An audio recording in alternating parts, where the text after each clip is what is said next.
And what I thought I'd do before Wendy and I start our fireside chat is look backwards a little bit and look forwards a little bit in order to center and orient us in our present task for today.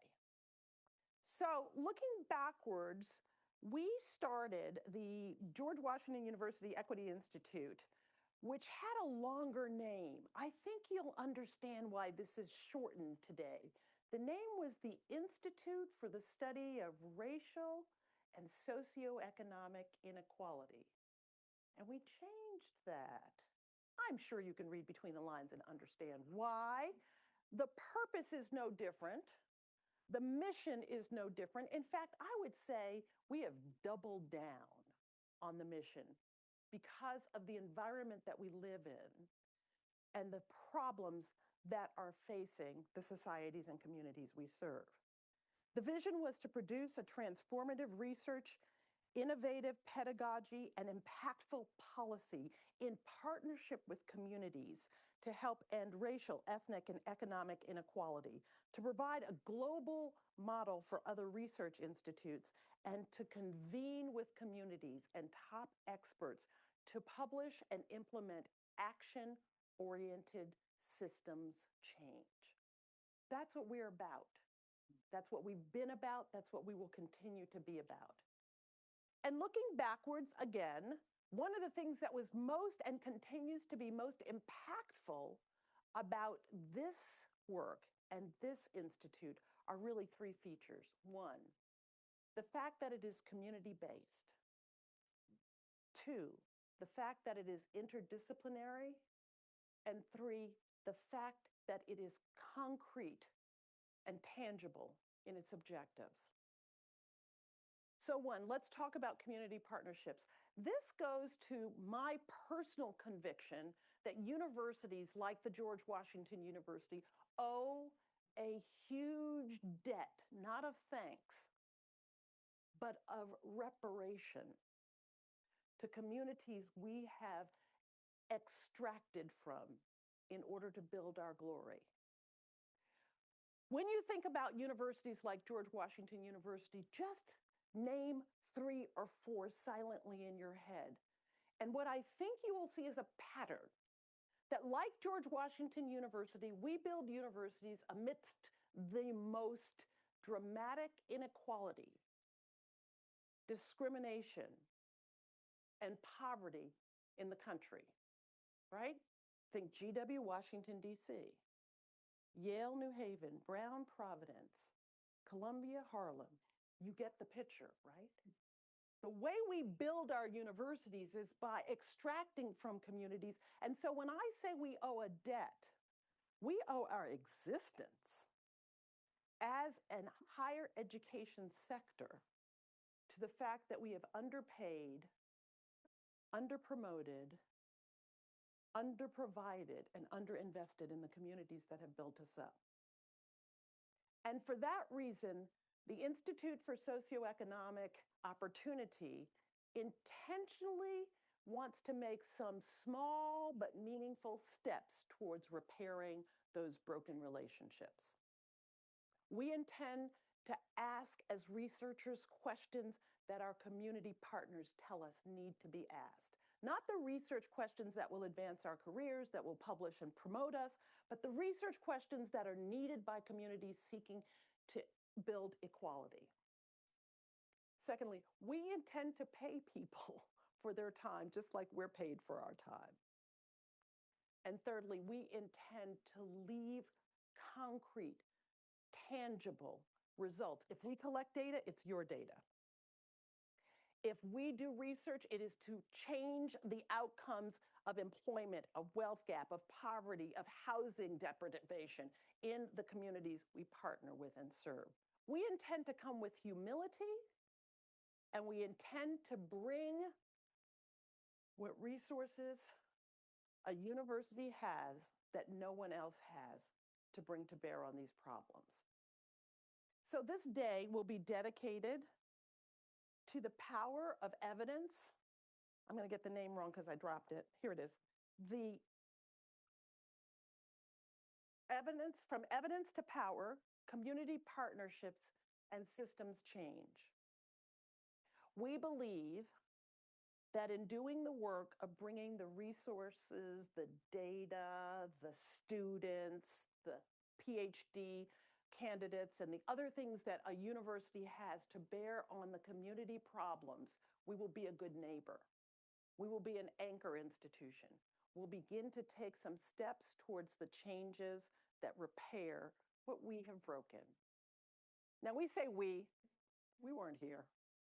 And we're partly victims as leaders of what the institution's history is. But the history is informing our look to the future. And I'm hopeful that the conversations that Wendy and I have and the work that you're going to do on each of the really incredible panels that you have today will take a small step in the direction of moving from evidence to power together. So, Dr. Ellis, would you join me on stage? My pleasure. My honor, even. Thank you so much, Dean Matthew, for joining us this afternoon. I want to acknowledge that when you talk about the harms that the universities have been complicit in, merely by design, but also by policy, that there's also been a reckoning within the organizations that we partner with. This particular program, From Evidence to Power, was funded by the Robert Wood Johnson Foundation. It was actually part of the work of Urban Institute, who reached out to us to be an important partner in this. And the design of the program in itself was to break that mold of the cycle of harm, but really putting community first when we talk about systems change and putting the community in the driver's seat. Of course, I'm sure that this is not comfortable at Urban. It's not necessarily comfortable for many of us in academia. And yet what we'll hear today are many of the successes, not only in relinquishing power, but also sharing expertise, and that's bidirectional. Tell me, when you thought about taking your law career and as a law dean to do this type of work and forming the Institute, why were you so insistent that community be centered in this? Part of it is my background. I grew up in the South Bronx. And in the 5th grade, my parents voluntarily bused me across town so that I wouldn't have to go to the public schools in the South Bronx. And what resulted was a high school career of living in two vastly different worlds that never spoke to each other. And I mean, literally had no idea that one another existed. I wish I could say that that has changed, but now in my role as dean, I travel often to New York, which is where I grew up. And it's almost comical how the world I travel in when I travel for GW knows absolutely nothing about the world I go to in the evenings to go visit my friends and family. And never the twain shall meet so far, right? So this idea that the university could sit in this very different bubble and answer the questions over here that it knows nothing of, that it doesn't touch, that it doesn't realize the unintended consequences of decision it made, seems foolish to me. And therefore, it seemed important and continues to seem important that if the university is to make good on its promise to keep new knowledge, to create new knowledge and make a more just society, it's got to figure out what that society says about itself and what that society needs. Otherwise, it will be for naught. This all sounds wonderful. But then when we come to implementation, we all are starting in different places. First, we have institutional barriers, and then we have our own biases sometimes that are blind spots that we bring into the work. How have you been able to navigate with community members, perhaps, in acknowledging your own blind spots? Because not just because we are both Black women doesn't mean that we understand the full breadth of the experience. I wonder sometimes, what are some of the biases that you've had to acknowledge within yourself when you go into this work? Yeah. I'm going to go to my parents again, because my parents used to say, I would go to private school in, anybody from New York, Riverdale? Really fancy, Tony, beautiful, grassy, all of that. And then I'd come home to the South Bronx, right, which is not grassy. But that's where my community was, right? That's where the people that loved me were and are. And that's where my family situation was. And my father used to have a saying, I'm going to clean it up because it was South Bronx appropriate. It wasn't City View room appropriate when he said it. But he was like, their ice is no colder than your ice. And it was a very important lesson he kept centering in my life pretty aggressively, to say, we're sending you to get the best of the learning, but we're grounding you in what is best at home. And what is best at home, we actually prioritize. And we keep, and we relish, and we treasure. I think over time, I've treasured it even more and more. So I hope I've answered your question. I sort of took a little trip down memory lane. A little trip, yes. But I'm going to push you a little bit harder. Okay. Because I really do want you to think about where you've had to challenge yourself on that line of lived experience versus, you wear a hat that is part of your identity in academia. But we all have blind spots. And what was the role in working with community that actually helped you to address those things? Yeah, I think I really became committed to working with community when I was at the University of Virginia, because you do lose your way. I can say I have at times thought, oh my gosh, the work that it takes to get a PhD, the work that it takes to get these jobs, and the work that it takes to excel in your classroom teaching and so forth, it begins to consume you, and you forget the value of what will actually be effective. So we formed at the University of Virginia a similar institute. It was a center there, the Center for Racial and Economic Harms, the redress of racial and economic harms, now called the Center for Community Partnership. And there we created a community board. The advisory board was made up of people who led organizations, whether it was housing associations or community organizations, religious organizations. That was the constitution of the community board. And I remember getting work done during the pandemic that seemed like it took twice as long because we had to have these long conversations with members of our advisory board, our community advisory board. What would be the right times to come? Who could you send? What would they require for us to do to train people who were going to do surveys? And it just began to be, just so what I thought at the moment was inefficient. And in looking back at that turning point for me, I remember we had a first year celebration, Thanksgiving for the Equity Center. And we had kids from the middle school dancing, and we had, I look at the pictures and it was amazing. And what I realized was that when people said nothing about us without us, it meant that we could not have any lasting effectiveness if we did not center the community. And the answers we gave to questions were completely different than the answers we would have given by ourselves. I can give you some examples, but I don't want to go on too long. But I will say that Thanksgiving gathering, one of the centerpieces was a design of a development. And if I had done it just with my efficient legal solutions, I wouldn't have realized that what they really needed was childcare and not job training, right?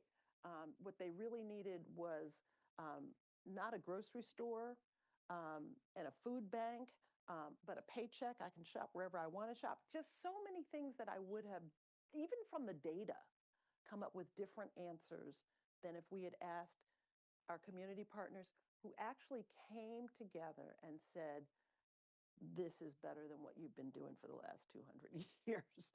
So, And that is, in many respects, kind of leaning into the community's power and wisdom that they're bringing to the table. Which brings me to the title of this is, from evidence to systems change. As an attorney, you have a different bar with regard to what you consider evidence. As an academician, we look at evidence as being all data driven. From a community standpoint, evidence is what we see and also experience. And so, how do we reconcile the two very different forms of evidence, but both very much qualified? So, how is it that we can both share power, but also lift up that community level of evidence when we're moving towards systems change? So it's going to take a fair amount of humility for lawyers, I will say, because lawyers tend to walk in the room and think we have the answers, right? Because we have one way of thinking, and our way of thinking is usually intended to be problem solving with one tool set. And what the humility will require is to learn to integrate not only different tool sets, but different languages, right? And to recognize that you can't solve a problem if you don't know how to define it. And you can't define it by yourself if you're not living it, right? You can't define the problem you think you're solving. It'll be what you imagine in your head as a lawyer, as opposed to what really has on the ground been the problem. So then once you identify the problem, then you can identify the evidence that's needed to bring a solution to bear, right? But you ask the wrong question and you're going to get the wrong answers, right? You'll answer the question you've asked, but it won't ultimately solve anything. Here's an example from my past work. We were looking at the quality of water that was available to people in rural Virginia, right? And it was largely one of these projects where you go in thinking you know the answer. I went in thinking I knew the answer. And I went in thinking I had the legal solution, right? Which was basically a statute or a regulation we wanted to write to require city water to reach the rural community, right? And we were asking the wrong question. We were asking the question of whether the law should require what the law was doing in the city to do the same in the rural community. And the rural community had very different problems. It turned out most of the water problems the rural community had were based on the agricultural runoff and things that were non-issues in the city. And until we said, what's really wrong with your water? What do you really need? We were asking and answering the exact wrong question. And the system that I would have fixed with my law would have been a system that ultimately would have left the people we were trying to help without any better water than we started. So you're speaking about community repair. And one of the topics that is, in fact, our first panel is about reparations, the big R word. We have 3 minutes left, and of course, I'm going to give you that big one to tackle. But there is legal precedent for reparations. There is a cultural precedent for that. So in today's framing of our political environment, how do we continue to push for repair, whether that's economic, whether that's land, that's emotional, repair with community? So here's where the resources of the university can be helpful. One of the things that universities can bring to communities is the resource to identify what has been broken, what is in need of repair, right? So communities know what's wrong and know what their needs are. And we as researchers can connect those ills, those harms, and what's wrong to the source that caused them in order to quantify the need for reparations, right? So let's say one of the things we're worried about, I'm going to make up one that's of moment to me. One of the things we're worried about is the instability in housing that children experience, right?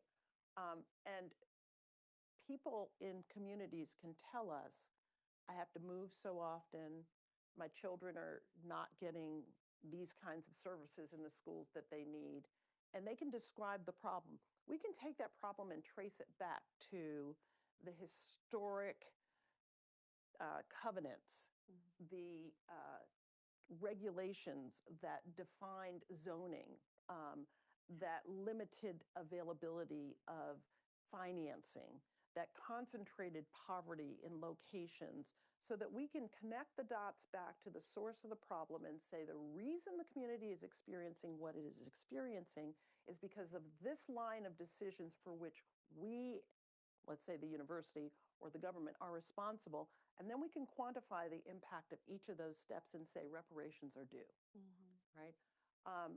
It's actually an arithmetic problem. It's a mathematical problem.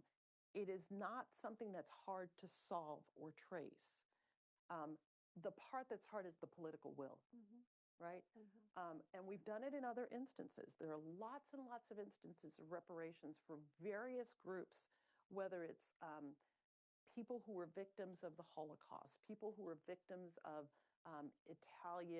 there's an Italian government reparations. There are reparations for indigenous populations, all valuable and important and great models for closing the wealth gap in poor, underrepresented, and marginalized communities today. Well, thank you very much. I have so much more that I would love to ask you, but I know that you have a very tight schedule, as do we for the program here. But I just really want to thank you for your time and also for your vision to create the Institute here that led to this important partnership with the Urban Institute and Robert Wood Johnson Foundation, and we are going to move with the program. So thank you so much, everyone. A round of applause for Dean Matthew.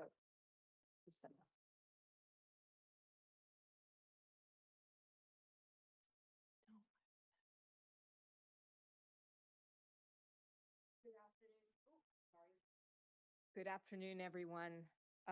Thank you to Dean Matthew and Dr. Wendy Ellis for opening our event today so powerfully and beautifully. This will be an amazing stage-setting conversation for the program that's going to follow. I'm Lottie Aaron. I'm a senior fellow at the Urban Institute, and I co-direct the Policies for Action research program, which is housed at Urban. And both the Policies for Action research program and this event are being supported by the Robert Wood Johnson Foundation, as Wendy mentioned, and we're very grateful to their support. The convening today is very much a collaboration between Policies for Action, between the Urban Institute, that Policy for Action draws from across our policy centers at the Institute, and our partners here at GW, the Center for Community Resilience and the Institute for Socioeconomic Opportunity, which we just heard a little bit about. And what brings these partners together for this event is our shared commitment to advancing evidence-driven systems change, with a deep understanding that policies, communities, and power all have a role to play in that change and these change processes that we'll be talking about. Just a few words about the Policies for Action program. P4A, as we call it, it was created about 10 years ago by the foundation to really put the research lens on policies and how policies work and how they shape health and well-being and opportunity across the country. And we all know that policies can have positive effects, they can have negative effects, they can have intended consequences and unintended consequences. So the importance of really understanding how policies are working and with what effect has been a central, is really at the heart of P4A. And over the last 10 years, we've funded work across the country on areas as diverse as housing, income and wealth, education, and community investments. And you'll be hearing from some of those projects today throughout the panels, as well as other projects. Not everything we'll be talking about is going to be P4A work necessarily. But what we've come to understand is that some of the strongest and most valuable and most impactful research comes when it is done in deep, authentic partnership with communities. And that idea is really at the heart of today's gathering and why we are hosting this event. Throughout the day, we're going to be hearing from researchers, practitioners, policymakers, community partners who are all working at the intersection of these issues and really drawing from and having the work itself reflect lived experience and local knowledge and importantly, community priorities and what communities understand the realities of life and survival and well-being to be. You'll notice that this is not going to be a traditional research convening for those of you that go to those regularly. We have woven creative work throughout the program, film, poetry, visual storytelling. This has been very intentional. Communities use art to document harm, to preserve memory, to articulate different visions for the future, and to build power. And all of these are forms of sense-making, and they are forms of evidence that can come into the work that we're collectively going to be talking about today. We're going to be moving through 3 panels, each one coming into the same intersection of issues from slightly different angles. From reparations, which will be the focus of our first panel, to land and place and the importance of that, and to the realities of building and sustaining community partnerships over time and place. And as you will see, each of these sessions is grounded in very real efforts, real tensions, and real lessons that we can all take back to our communities and build upon after this conference. A quick note, there is a QR code, I think, in the lobby area, and for those of you that are joining online, you will have a link to this that will connect you to full biographies of the bios of the speakers and other guests that we have today, because we don't want to spend too much time on that, as well as to more details about some of the projects you're going to be hearing about, and to the full videos and other artistic work. So we've assembled those so that they're there to dive into more fully and for you to share with others after this event, if that would be helpful. And then before we start our main program, we want to have an acknowledgement. We are gathered on land today that has been home to the Piscataway people and whose presence and stewardship continue from time immemorial to this day, long before this institution and long before this city. Chief Mark Tyack, who is the 29th hereditary chief of the Piscataway Indian Nation and is here to share the Piscataways people's enduring relationship to these ancestral homelands. We recognize that acknowledgements without ongoing relationship and reciprocity is hollow. We're here to listen, to learn, and to honor what is going to be shared with us. Please join me in welcoming Chief Mark Tyack.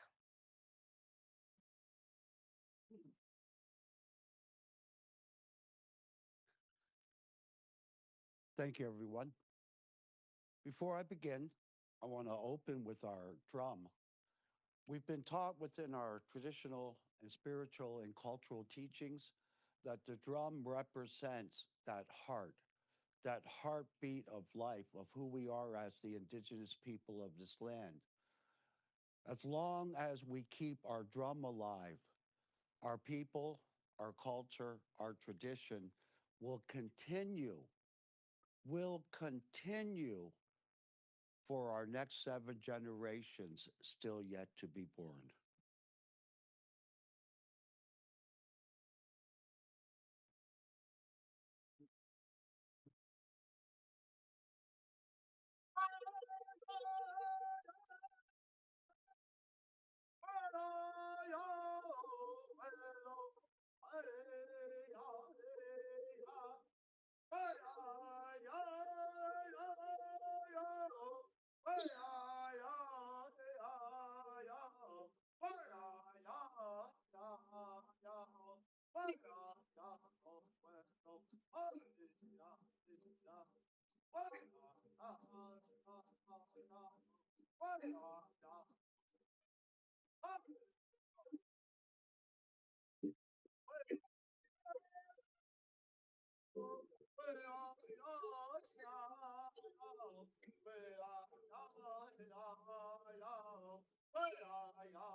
Once again, my name is Chief Mark Tyak. I am the 29th generation of hereditary chiefs of the Piscataway Indian Nation. We are the indigenous people of this land. My family, we come from the principal capital village of our people. That village is known as Mayone. Like Washington, D.C. being the capital of the United States, like Annapolis being the capital of Maryland, Mayone is the principal capital village of our people. And it's been documented by archaeologists and anthropologists that we had lived there in one continuous and permanent village for 15,000 years. For 15,000 years, what is known today as the Chesapeake Bay region has been our home, and it is still our home now. Our land being so fertile, we had permanent villages where we grew our corn, our beans, our squash, our pumpkins. This prestigious waterway that's known as the Potomac River. In the Piscataway language, the word Piscataway meaning people where waters blend together. The Anacostia, the Potomac, the Nanjamoy, the Port Tobacco, the Mattawoma, the Patuxent. These are the waterways that our people inhabited for thousands and thousands of years. How we as Piscataway people defined what was our homeland, our nation's territory. It was actually defined by how far our language was being spoken. For you could find our language south all the way to the Shenandoah Mountains, all throughout northern Virginia. Here in Washington, D.C., the entire state of Maryland. We extended into Delaware, New Jersey, straight across Pennsylvania. That is how we, as Piscataway people, defined our home, defined our land. So when we acknowledge the land, we have to acknowledge the people that existed on that land. When you talk about living in a permanent and continuous village for 15,000 years, the generations of the generations of the generations of the generations, when we hear the words dust to dust, ash to ash, our bodies, our blood, our flesh is intertwined you cannot pick up a piece of soil anywhere here without touching DNA, without touching the DNA of the indigenous people. So when we acknowledge the land, we have to acknowledge the people. Just like we have words that's known as trauma, and we have words that's known as generational trauma. Not only have the people suffered trauma and generational trauma, and we know words like generational memory, the land carries that same generational memory. How many of us here realize where, and I found this to be really interesting, and I want to ask you guys, give those ladies another big hand. I found that so interesting how they brought up the topic about George Washington University. The principal capital village is directly across from Mount Vernon in Accokeek, Maryland. So when we look across the river, what do we see? Colonization at its finest, because we see George Washington's home. That's what we see today. 15,000 years ago, we looked across the river and we saw home. We saw home. When we acknowledge the land, I believe that these land acknowledgements were a very good thing 20 years ago because we planted the seed, a seed that was like corn. And it's 20 years later, that corn has grown and it has matured. But what does a land acknowledgement look like in 2026 and beyond? It has to look like equality, because I heard about talking about equality here today.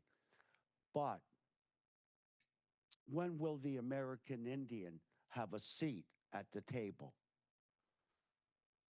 The indigenous people of this land have a seat at this table.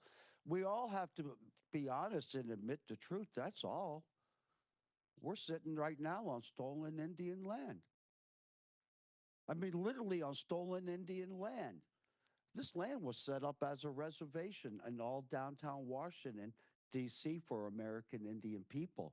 It's not my fault that people were not honorable people and they never honored.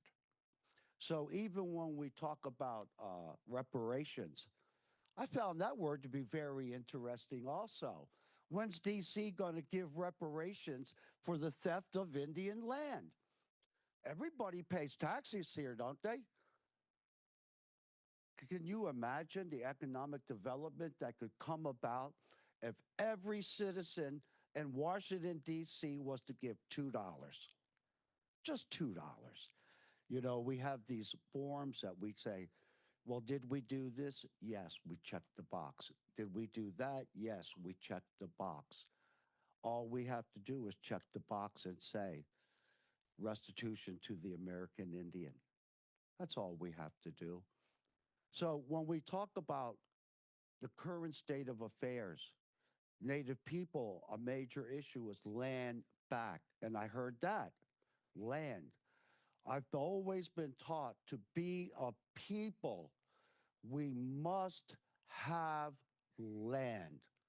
Without land, how can we be a people? When we talk about food sovereignty, when we live in a world today, when we look at the health conditions, because I heard that too, American Indians having one of the highest rates of sugar diabetes because of our diet. If we had lands large enough, tracts of lands large enough, we would be able to create greenhouses where we could bring back. Hey, did you guys like that fish? Did you guys like those beans? Did you guys like those greens? That's native food, man. That's the food that we gave. We would be able to get back to our own traditional diets. We would be able to heal our bodies, but through that, we would be able to heal from the generational trauma that many of our people have suffered and we continue to endure. So I would like to leave you with this thought. As you're sitting here with this conversation and this dialogue, bring, bring the American Indian to the table. Do not look at us as your relic, as a part of the past, as part of these museums in downtown Washington. We have survived as a people, and we are still here. And I want to thank you for that opportunity to address you and to share a few comments. The land and the people are one. Thank you.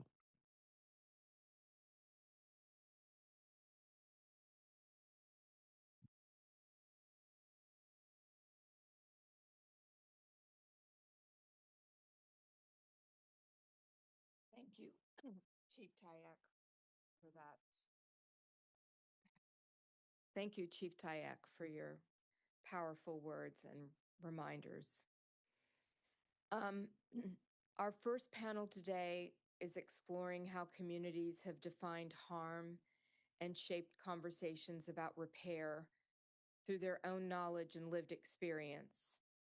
It examines how that knowledge is recognized and used in efforts to influence policy and systems. The panel is going to be moderated by Ronnie Webb Jr., who is the Community Engagement Manager for the Center for Community Resilience here at GW.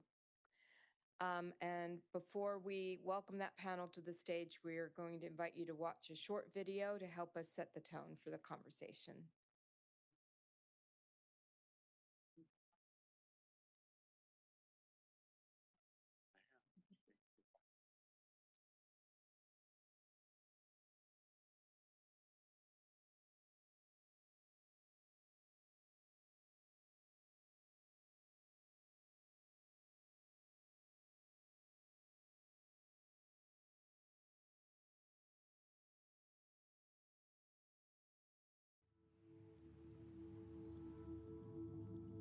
Three-quarters of my graduating class isn't alive today.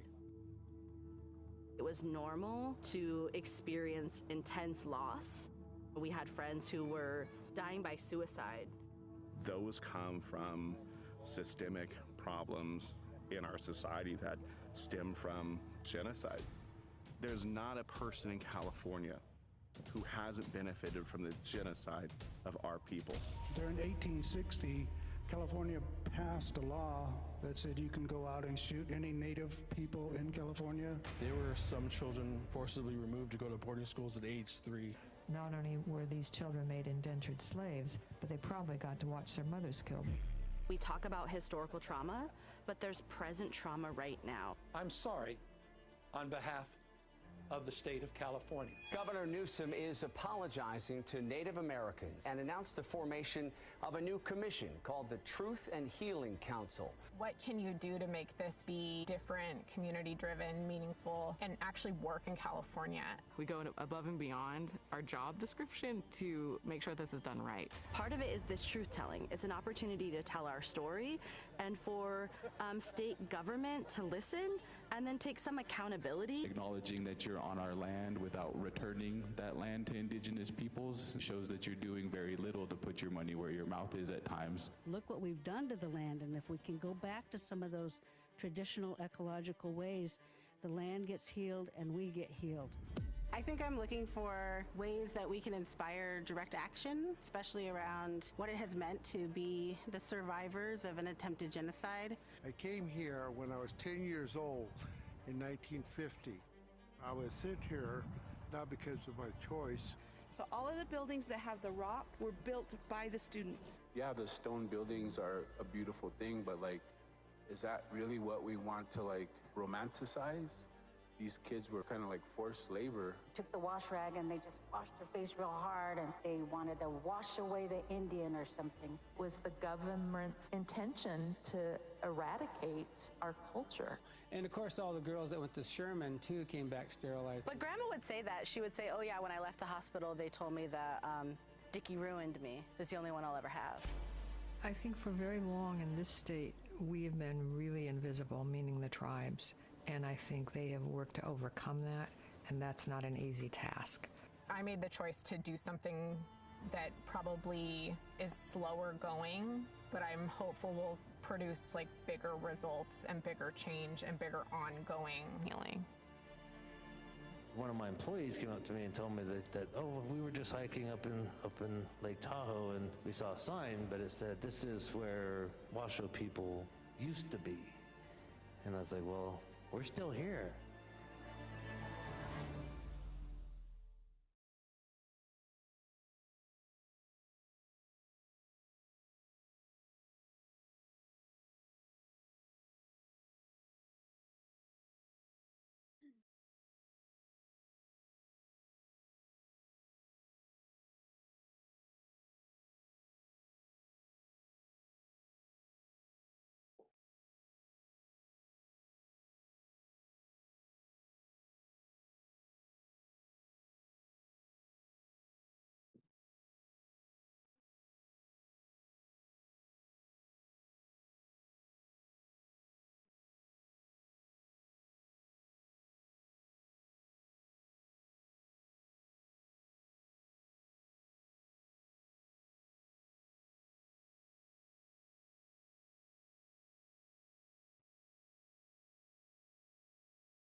Good afternoon. Good afternoon. Got to bring some more energy, such powerful stuff we've seen this morning. So just excited to be here. We got some dynamic panelists here who are going to share a lot with us today. So what I would do in the beginning is just briefly read over everybody's bio, but I want to give them a time to sort of hone in on their work or what's sort of special to them or something that y'all would like to mention today, and then we'll go straight into our questions. Sound good? Great. Okay, let's go.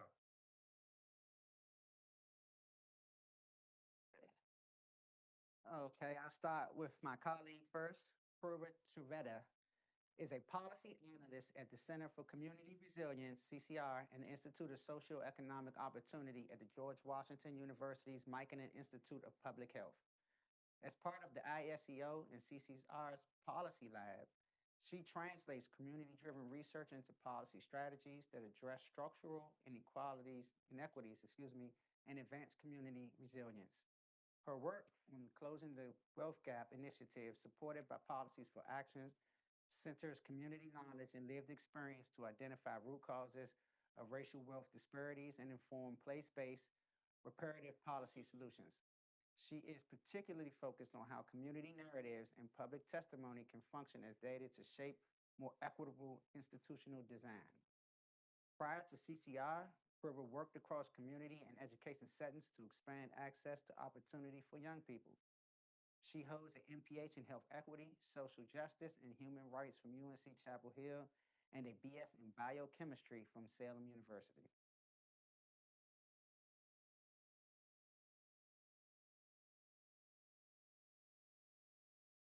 Next up, we have Marissa Rea, is a geographer and planner who researches land justice, climate change, and economic equity. She spent 16 years creating leading public sector equity initiatives and sustainability planning, including defining and preventing urban displacement in San Francisco Bay's first 40-year land use and transportation plan, and authoring the City of Oakland's 2018/2020 Economic Development Strategy, working with community stakeholders to collectively determine racial wealth equity goals, investments, communications, and programs.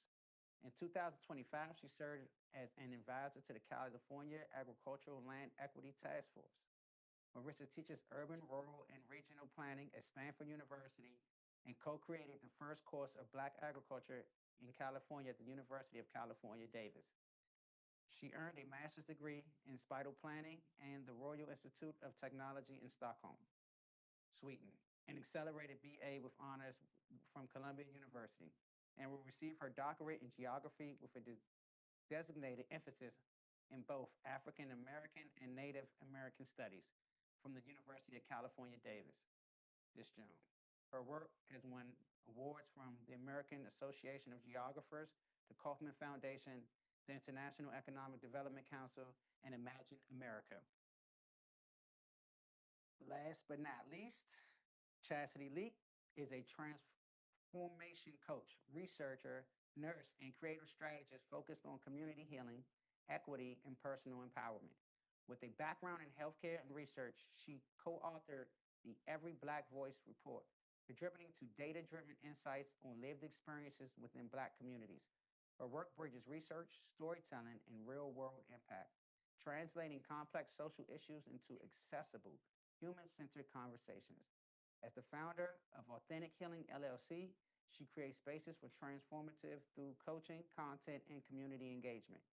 Chastity brings a unique perspective that blends evidence, lived experience, and cultural insight, challenging traditional narratives while advocating for meaningful systems change. All right, y'all. That seems like a lot to read, so we got some qualified panelists up here. But just really, I guess I do want to make sure we leave a lot of time at the end to engage with this conversation. But please, something you would like to share with the audience, or something that connects to our conversation today that you might want to throw out there before we get into the questions. I'm going to assume I'm starting because Ronnie's looking right at me. Hi, folks. My name is Porva Trivedi. I'm really lucky that I'm colleagues with Ronnie at the Center for Community Resilience and at the Institute for Socioeconomic Opportunity here at George Washington University. Welcome to our home. I think Ronnie really did say it all, but part of, I think, why I was asked to be on this panel and to be here today is that I worked on the Closing the Wealth Gap initiative that was supported by Policies for Action, where we really, centered community voice and lived experience in order to really unpack and understand, the root causes of, racial wealth gaps that we're seeing in Cincinnati, Ohio. And, to actually be able to inform and write out and determine what the place-based reparative policy recommendations could be for the city and the county. So excited to be here, excited to be on this panel, and excited to be able to speak with y'all folks about our projects today. Thank you. Okay, Chastity. Hi, I'm happy to be here. Thank you for having me. I'm excited to discuss our community-based participatory research project that we did.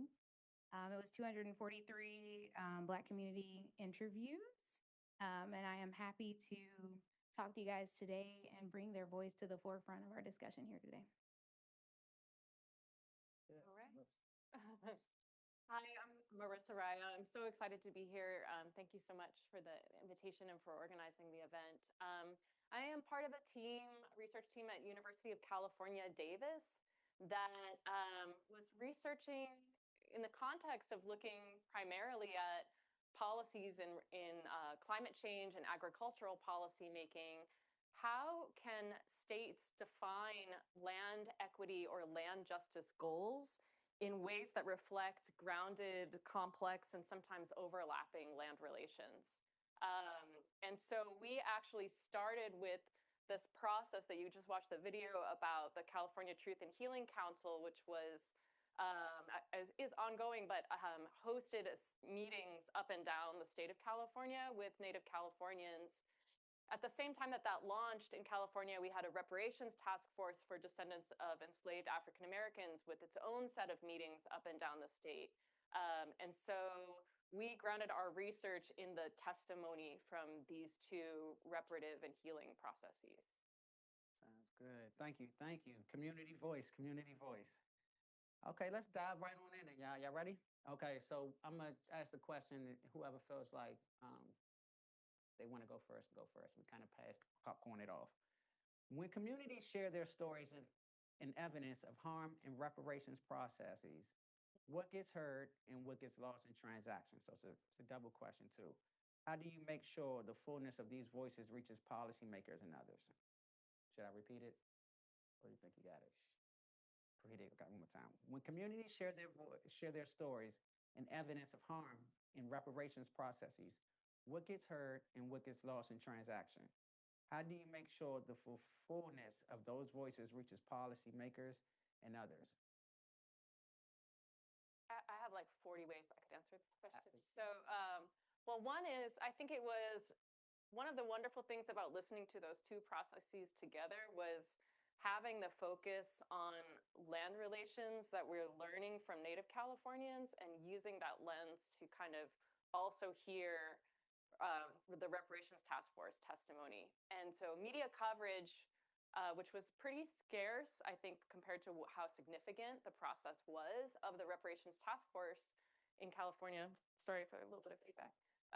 Really focused on a brilliant economic cash compensation figure, but didn't include the context of how that figure is calculated based on housing segregation, disinvestment, health, quantifying a shorter lifespan, over incarceration.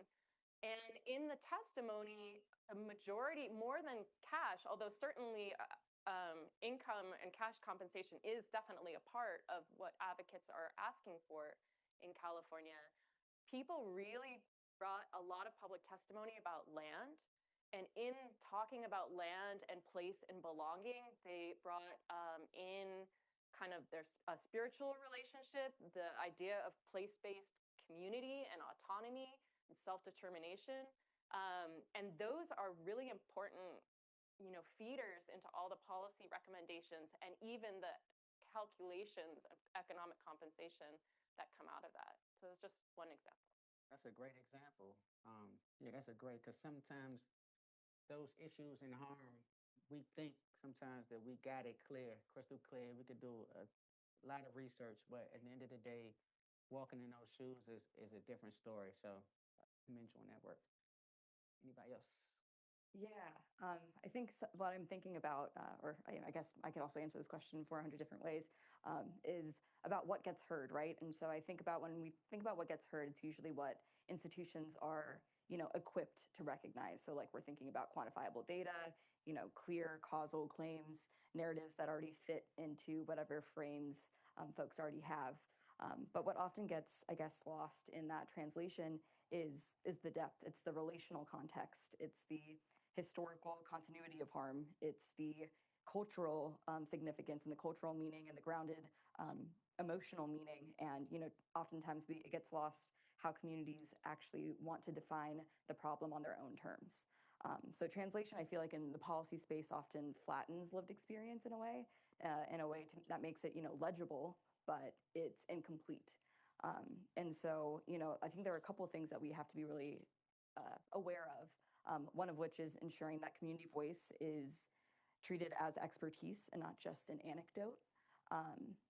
I think that you have to think about that in the design processes, right? I'm thinking about participatory research that was mentioned earlier, group model building, doing collective, community-led data collection, and ensuring that we're, sharing and community is shaping the questions and the interpretations and the outcomes from the get-go, not just, at the forefront and at the very end.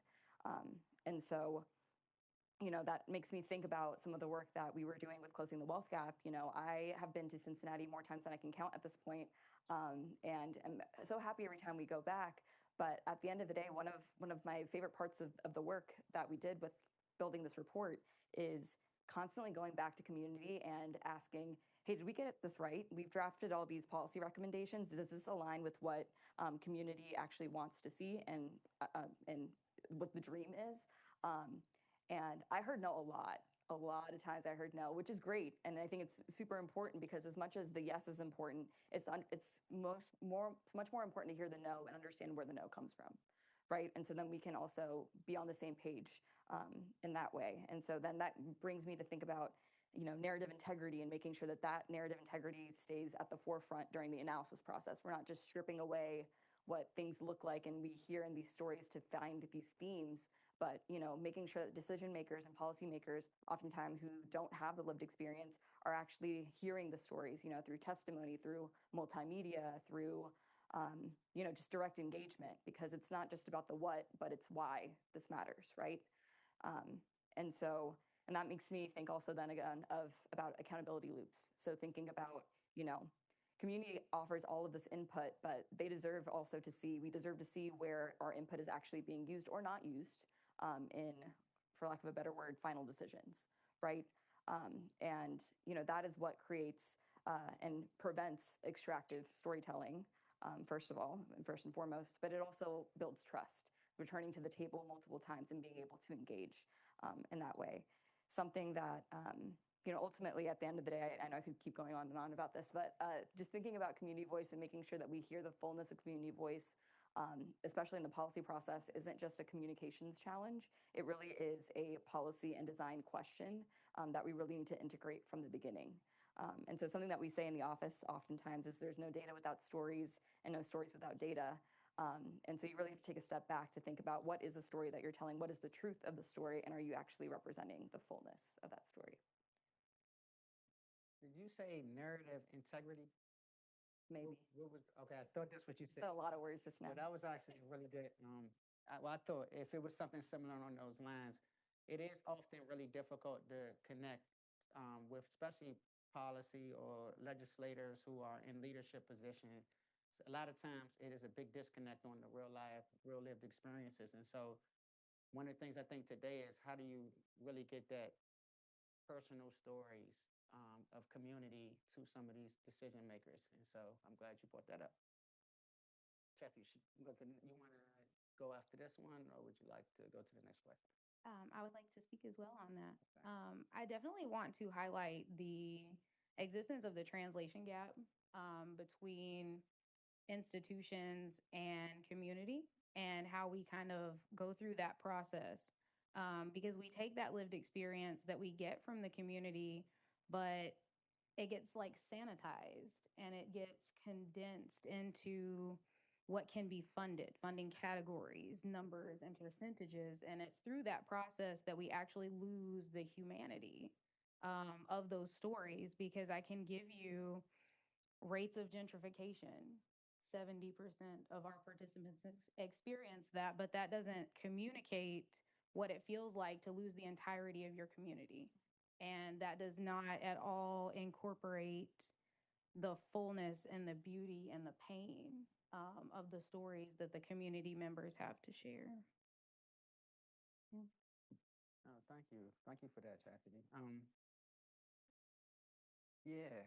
Let me ask you this, kind of push on that a little bit. Keeping these stories and making sure that we are passing this data, not just data, but these stories of community and of adversity. What has been working for you as far as just you being really in touch with the community? What is one of your secret sauces on how you keep that integrity in place, as you're starting to pass some of this stuff down just through your lens and through your experiences? I definitely think that using mixed methods approaches for research. I don't think that numbers tell a story by themselves. I do believe that numbers also must be accompanied with actual testimony, actual quotes, to actually present a cohesive story of what's occurring in the communities. I agree 100%. All right, that's a good segue into our next question, y'all. What does real repair look like to the communities you work with? And how does that compare to what policymakers, institutional leaders, and others are actually willing to do? And I can repeat it one more time. What does real repair look like to the communities you work with? And how does that compare to what policymakers, institutional leaders, and others are willing to do? So our community in Asheville was very vocal about what repair looks like to them. And I don't think that it is a lack of solutions. I think that it's a lack of listening and forgetting again, like you said, that knowledge is actually foundational to what we're doing, and not losing sight of the fact that we have to take the community's experience for what it is. And start there and not end there, which is what I find a lot of processes do. We come up with a lot of solutions and a lot of things, and then we go to the community, like you said, and the community's like, no, this is not this isn't what we said, right? So I think that starting with community and evolving from there is a good way to go about doing that. Yeah, for sure. Starting off with a seat at the table, and that was mentioned earlier today, so very powerful. So just the question was what is the repair that people are seeking, and how is that playing out kind of in the state's response, right? Yes.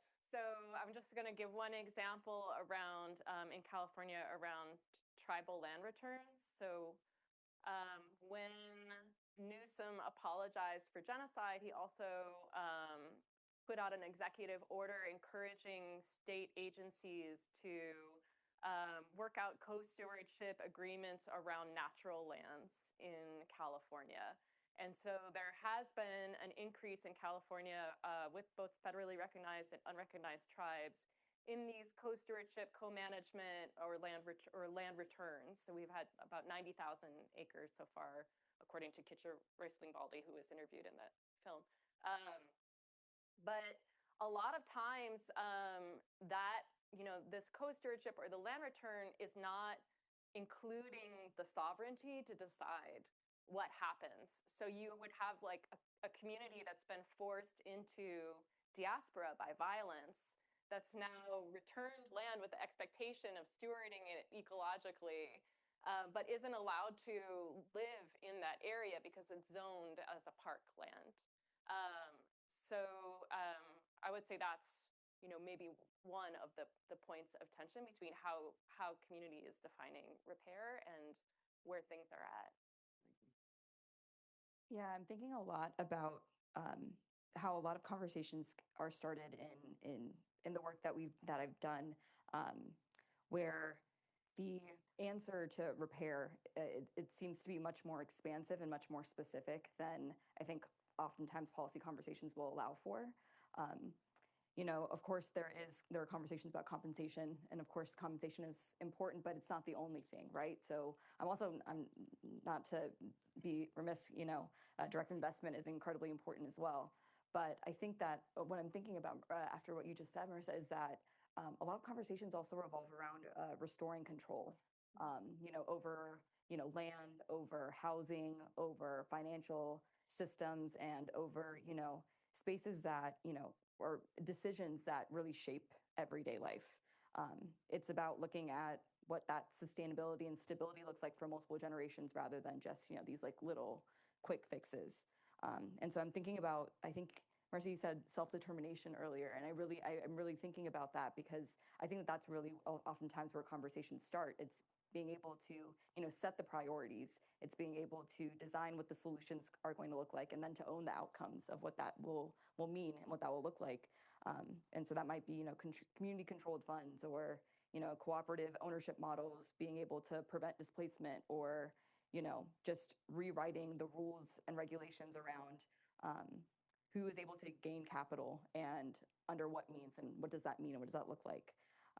And so I think oftentimes institutions end up in this gap where they're up against a bunch, and that leads us to getting into spaces where we just do whatever is the most easily administratively feasible, or is politically palatable at the time, which then leads us into the space where sometimes we'll have these one-time short-term program that we're going to carry out, or a very narrowly targeted benefit platform that folks are able to interact with, but that's not really getting to the underlying structures and that are keeping up why there is the need for repair.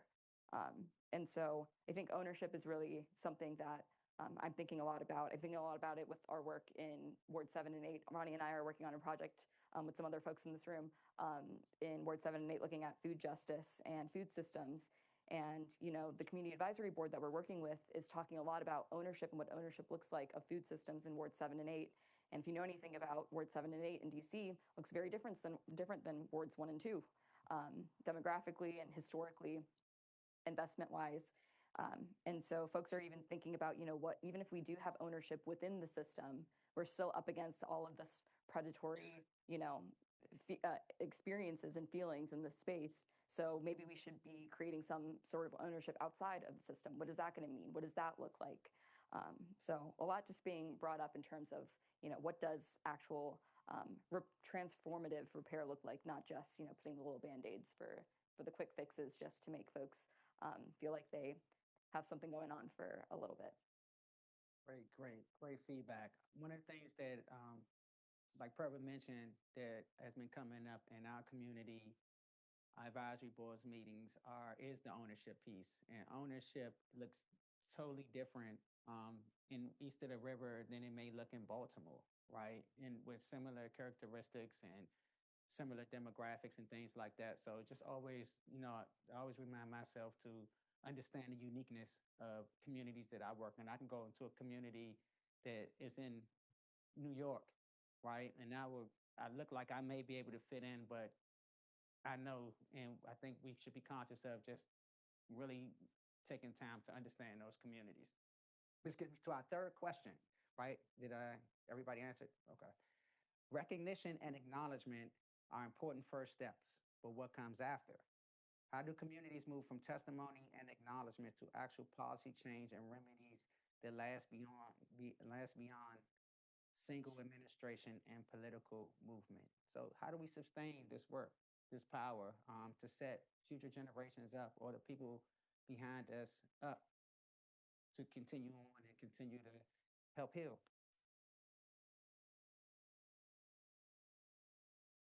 Again, 40 ways of answering, and hopefully we'll get to get into more of them with all of you. But I think one of my goals in using these existing reparative processes as a source of community evidence is to encourage people to go back to them when it's a huge accomplishment, I think, at a state level to get that level of engagement and input because of the extensiveness of the meetings, the extensiveness of people's time that they committed to the process, the fact that you're getting people from rural areas and not just kind of population clusters that equity is normally defined around. And so it's such a valuable resource to those of us who work in equity research. And politically, it's so important to continually remind policymakers in every field, because every field is impacted by this idea of repair and healing, that solutions have already been determined, that people have already voiced what they're looking for, and that is kind of a starting place for policymaking. I could get in separately to what I think will happen in California's administration, but I'm not sure if anybody is interested in that. But if you are, I can answer that separately.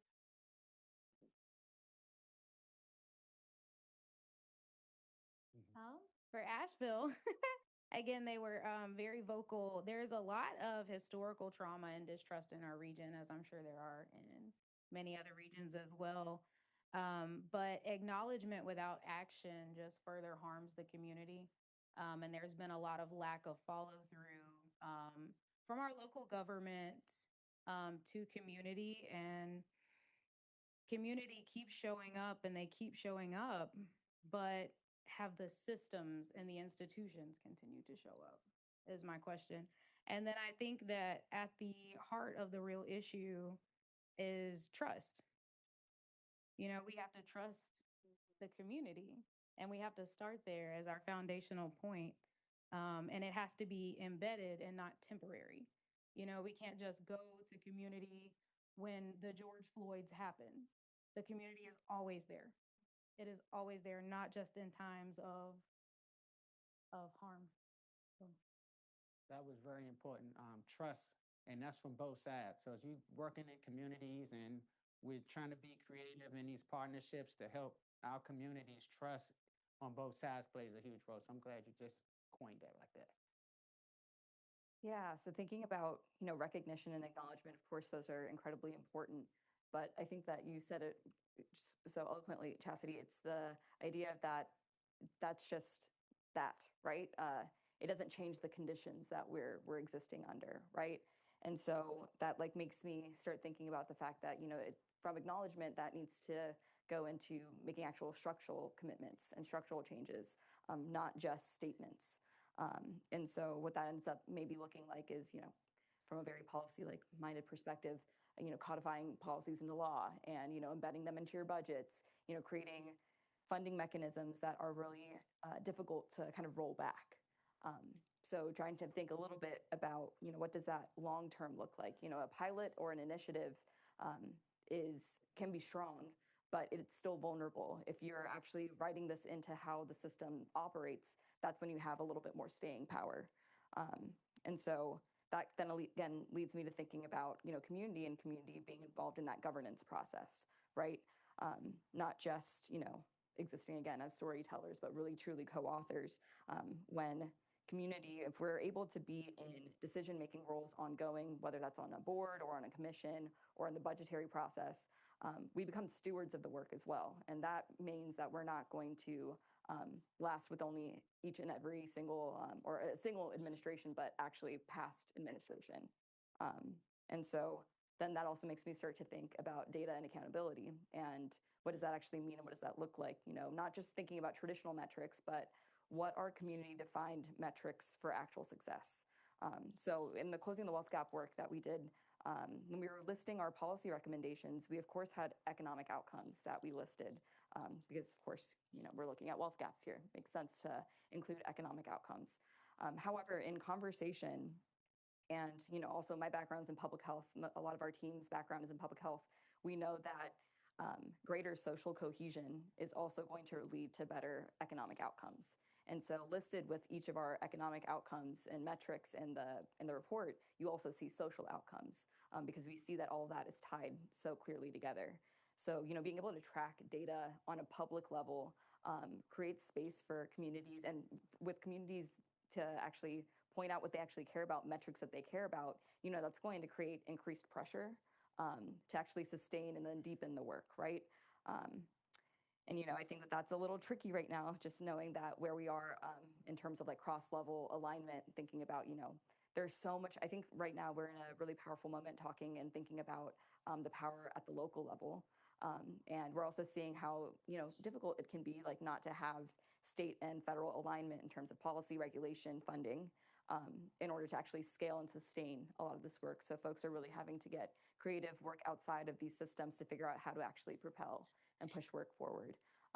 And I'm also thinking about the narrative piece that you brought up here with just understanding that, singular testimony is so important, but as we begin to collectively, develop these narratives around harm and remedy, we're able to kind of get to a different level where systems aren't able to just kind of overcome whatever is said. They can't double back because they're really being confronted with it, which is hard and difficult because, systems like to keep the power that they hold. So just wanting to acknowledge that, it's not just acknowledgement to action, but thinking really critically about what that action looks like and how to sustain it when we are, in difficult moments, maybe like the one that we're in right now. Thank you. All right, so that comes the fun part, y'all. It's time to really discuss and talk. So I definitely want to just talk about how great our panelists are. And let's take advantage while we have them up here to share some information, ask some questions, and let's dialogue, let's talk. Any questions?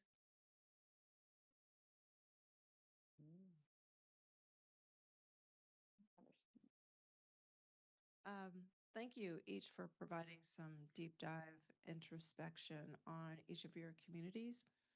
But I really want to push a little harder on this last question that Ronnie posed about research to action. Each of you come from a different lens, but what have you done in the process to build the community power base that really translates into measurable action and change?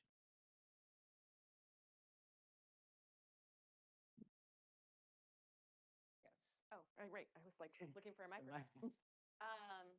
One of the things that I wanted, one of the other ways I could have answered that last question that also gets to what you're saying, Wendy. I feel like in California, we are learning a lot from our native nations. especially in terms of when it comes to negotiating with the state and hopefully in the future with the federal offices. And I think part of it is because Native nations are in kind of a sovereign nation to sovereign nation relationship. But I think in California, we're especially learning from our unrecognized tribes that don't have the federal recognition of their sovereignty, but are still showing up to that negotiation with their integrity intact, setting the terms of that negotiation. And I feel like, so I'm trained in urban areas in Oakland, the Bay Area, that are majority people of color, where we have a kind of a community vision of what equity and justice could look like, even if it's a return to like certain aspects of the neighborhood from 40 years ago. And I think what I'm trying to focus on for community power building right now is bringing more voices to say what that vision, what that imagination of land justice is statewide. And that's what you heard in these processes. People were talking about, what's my relationship to California as a place? And what does that mean for how I want California to perceive itself as a place? And so some of the power is, and what we're talking about, like narrative integrity, is that kind of politics of memory, history, not just recognizing what are the harms that the state has committed, because I think people can talk about redlining, but they can't talk about the ways that the state prevented every non-white group from owning property in other areas. But also having an imagination of what the just future is that we want to live in. I think that's a big part of it as well. Yes, thanks. That's a great answer. Yeah, I'm also thinking about the power shifting and the power building when it comes to working with and in communities, just thinking about, what are actually the needs, that rather than prescribing what the needs are for when you first walk in. Right now, we're looking at doing a potential policy boot camp, and I think that there's been a lot of questions about what does that actually mean and what does that look like, because we don't want to. There should be a leave behind, right? This is a knowledge exchange, as opposed to us just holding all the knowledge and sharing it with community. Community has so much more knowledge and expertise in certain spaces than we likely bring into the space. And so just trying to be really intentional and consider, like, what does that knowledge exchange actually look like, and what does that mean? For example, at CCR and ICO, we do a lot of systems mapping. And so being able to leave behind a physical copy of a systems map may be really beneficial for a community, but it may also be really beneficial for folks to know how to create those maps on their own, right? So thinking about the process of how we got there. And so now that they've lived that process, they're able to also do that in other capacities and other ways. So it's really just thinking about, we are not the holders and the only facilitators of any of that work. It's also getting to a specific space and level where, folks are actually, our community are the ones that are facilitating these meetings. They're the ones that are leading the conversation, and we're figuring out where we're going next. I love it.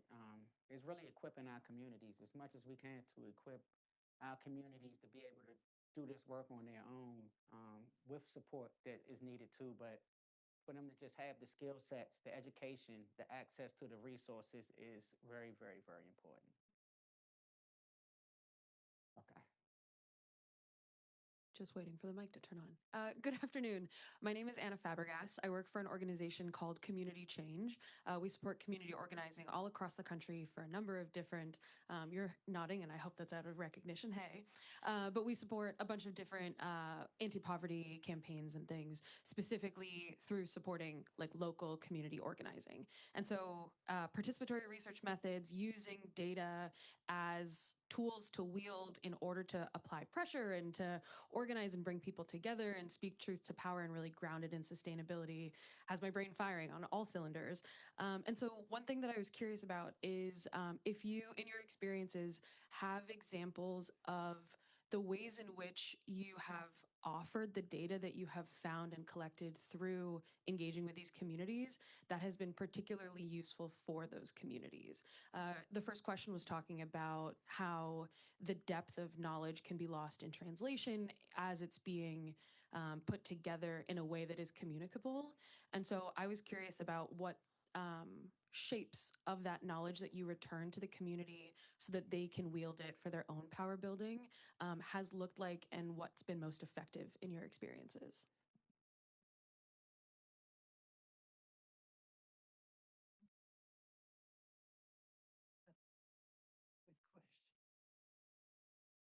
Don't everybody jump up. I think as far as Asheville, I think that one of the most important things is preserving the full authenticity of voice, and being confrontational and honest about what the real issues are. And those issues can pretty much be boiled down to real repair looks like power redistribution. Who's controlling the narrative here? And are we actually listening or are we assuming? Because if you haven't actually been in the spaces that you're creating policies for, what are we doing here? You know what I'm saying? And so I think it's important, if we're actually making policies that impact the entire trajectory of people's lives, I think it's important that we go to those spaces and that we talk to those people. And that when we bring up pain and when we bring up the harms, that we don't shy away from the fullness of that experience, and that we fully acknowledge, fully respect, and fully carry that voice forward. Yeah, I think something that we hear time and time again is, regardless of the community, so all of our work is very much so place-based, but something that we hear constantly in multiple different communities is the fact that, hey, my community is actually really invested in. A lot of money comes in from, philanthropy, all these community-based organizations, but the needle isn't moving, right? And so being able to reflect on the fact that so much money is coming in these different capacities, in these different ways, and oftentimes extractive ways, but the needle is not moving, right? And so being able to reflect on both ends, I think is helpful when it comes to thinking about, okay, now that this continues to happen, where are the actual investments that we should be making and where should we be making them? And so being able to really think about, if I invest in this, what is that actually going to end up reflecting, and how is that actually going to end up building? I think we also have to be really careful because, these are like communities and folks' lived experiences. And so oftentimes, being able to reflect on a number can be really traumatizing and re-traumatizing. So thinking about that also in that aspect, and thinking about ways to be able to communicate the story that, again, doesn't re-traumatize community, but also is able to uplift the fact that, hey, this is where we are, and this is what we have been able to do in order to get to the next space. Those are some of the things that I'm thinking about right now. Just to add to that, a lot of my research is really aimed at state policymakers. So I'm often kind of packaging things and aiming them at different agencies, like, you got to get this, or you have to hear this. But one really useful term, one of the members of the California Reparations Task Force, Jovan Scott Lewis, is a reparations scholar at UC Berkeley. He uses this term relational repair. And I think that emphasis on solving for relationships is something that you hear kind of around the world in people working in justice. And I think one of the useful things that I was able to package was just interviewing people directly about and asking them about their land relations, and then kind of summarizing that and just sharing it with other people who are working on land equity. And that is one that I've heard back, like, oh, this was actually really useful for me to think about how to frame or how to converse, and how to hear better.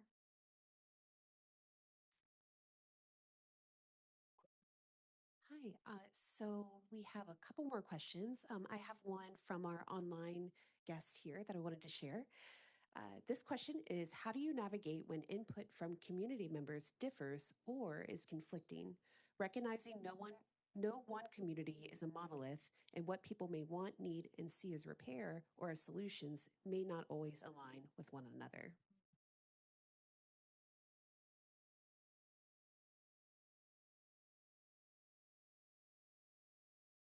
I will just quickly say that in the public meetings that I'm coming from, there's a huge density of opinion and diversity of opinion about a lot of topics. And so sometimes a huge part of the process is just forging, a single decision about eligibility for reparations, for example, that was talked about for hours and hours and hours. And I'm sure many people still feel unresolved about it, but the public process gets to this decision, and this is how we're going to move forward. So I would say the biggest part, just to make a short answer, is getting people who are in conflict to be in the same room having that conversation, which is usually a step we don't even get to. When things get kind of filtered through the media or through social media or whatever, then it seems like there's an impasse there. And it doesn't have to be that way, but you have to be in direct conversation. Yeah, it could get sticky out there just from experiences. So I don't know if y'all ever been to a Ward 8 ANC meeting where everything might not, the meeting might not end with the boom, meeting ended. But and just to piggyback off that, what has been my golden rule is really just setting the table with respect. From all parties there, everyone must respect each other in that space, or it doesn't always end up productive. But we go through a lot of this with the work that me and Purva are working on with our community advisory board. And as we are taking these 10 individuals and trying to provide resources and really trying to get them to really speak and lead their actions and priorities, there's always agendas. Like, this particular member is more focused on urban agriculture and land ownership, where you may have somebody else who's more concerned with the public health issues that are going on. But when the room is respected, those conversations can get had, especially when it's community led. And that's where, in my experience, the true power and momentum is built at. Would anybody else like to answer that one? Okay, well, we have some more questions. Hello, everyone. Good afternoon. My name is Amy Moyer, and I'm the director for the Building Trust in Health Science through Community Partnership and Lived Experience Action Collaborative at the National Academy of Medicine. And I have a question. First of all, thank you all for being here, and yes to everything that you've said. But I'm going to get a little granular, not just from personal and organizational experience, but I know there's a wealth of information and knowledge in this room. So many of you come from or work closely with large institutions where procedural yellow tape, institutional review board delays, contracting barriers, risk policies, and rigid administrative processes can unintentionally slow the work of community engaged research or partnership. So from your vantage point, how do these institutional constraints hinder the work that communities are trying to lead? And what concrete advances are you seeing inside your institutions to shift these structures? Not just with individual programs, but institutions as a whole. Thank you. It's really fun being at my place of employment right now and having the thoughts that I'm having about yellow tape in the sense of, I work at George Washington University. We are, what a lot of folks would consider the ivory tower, and so that is something that we constantly have to think about when we're working in and with community, because there is, historical mistrust when it comes to working with a academic institution, particularly one named George Washington University. But I think I'm very lucky to work where I work and with the folks that I work with, because I think that since our work is so meaningful and important to us, we do end up in a lot of situations, don't excuse me if I say anything wrong, where we end up asking for forgiveness rather than permission. Because I think sometimes we get stuck, again, we're in a system here as well, right? So thinking about if we continue to uphold how this system runs, we're going to continue to see the same, outcomes. And when we talk about research to action, we really think about the actual translation piece. I know that we are an academic institution. We're not doing research just for the sake of doing research. You need to see actual action outside of that. And so I think that the first thing that's coming to mind is maybe not best practice of asking for forgiveness rather than permission, but sometimes it's actually just having folks in the same spaces and in the room to be actually able to hear outside of what we're existing in. We did a project with the Administration for Children and Families last year, or 2 years ago, maybe. I don't know. I think time's a construct. Where we were bringing folks that were working at the agency level, at the federal level, into community and being able to actually hear. And so oftentimes it caused kind of a ripple effect where folks were more inclined to actually fight for something that may be more difficult because of the yellow tape and the red tape, because they had been able to interact with so-and-so from Henderson, North Carolina, or so-and-so from Salem, Oregon, and actually hear their stories. And that really impacts you so differently. So those are a couple of the things that I'm thinking about. I definitely think that centering our responsibility to community, particularly when we're doing research within community, we have a duty and a responsibility to translate the data that they give us integrally.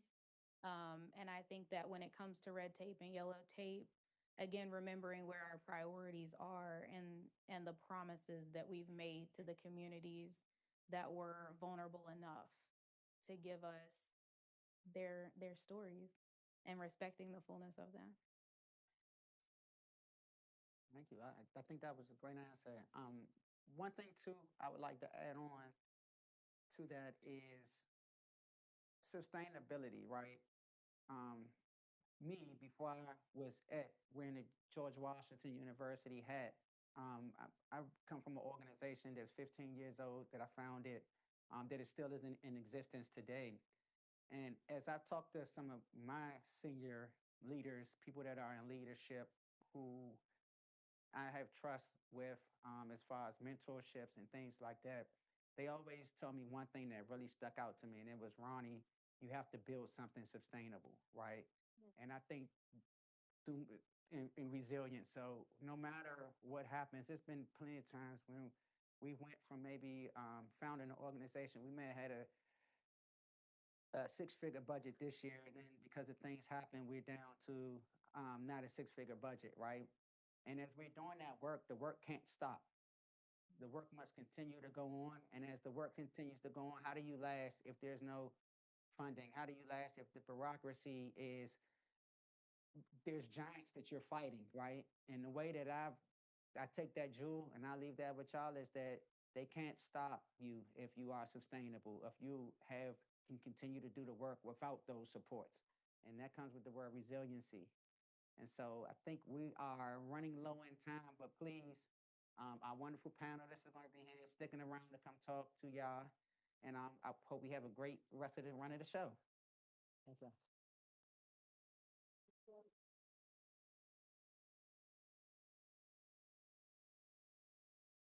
Thank you so much. This was an incredible panel, and we've gotten a great start. A lot to think about. We are actually going to have our first 10-minute break.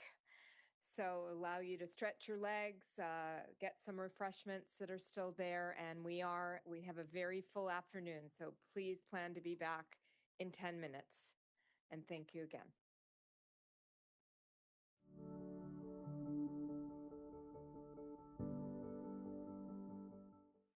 I would like to see a lot of the families that moved out of the neighborhood come back, because we had a nice neighborhood.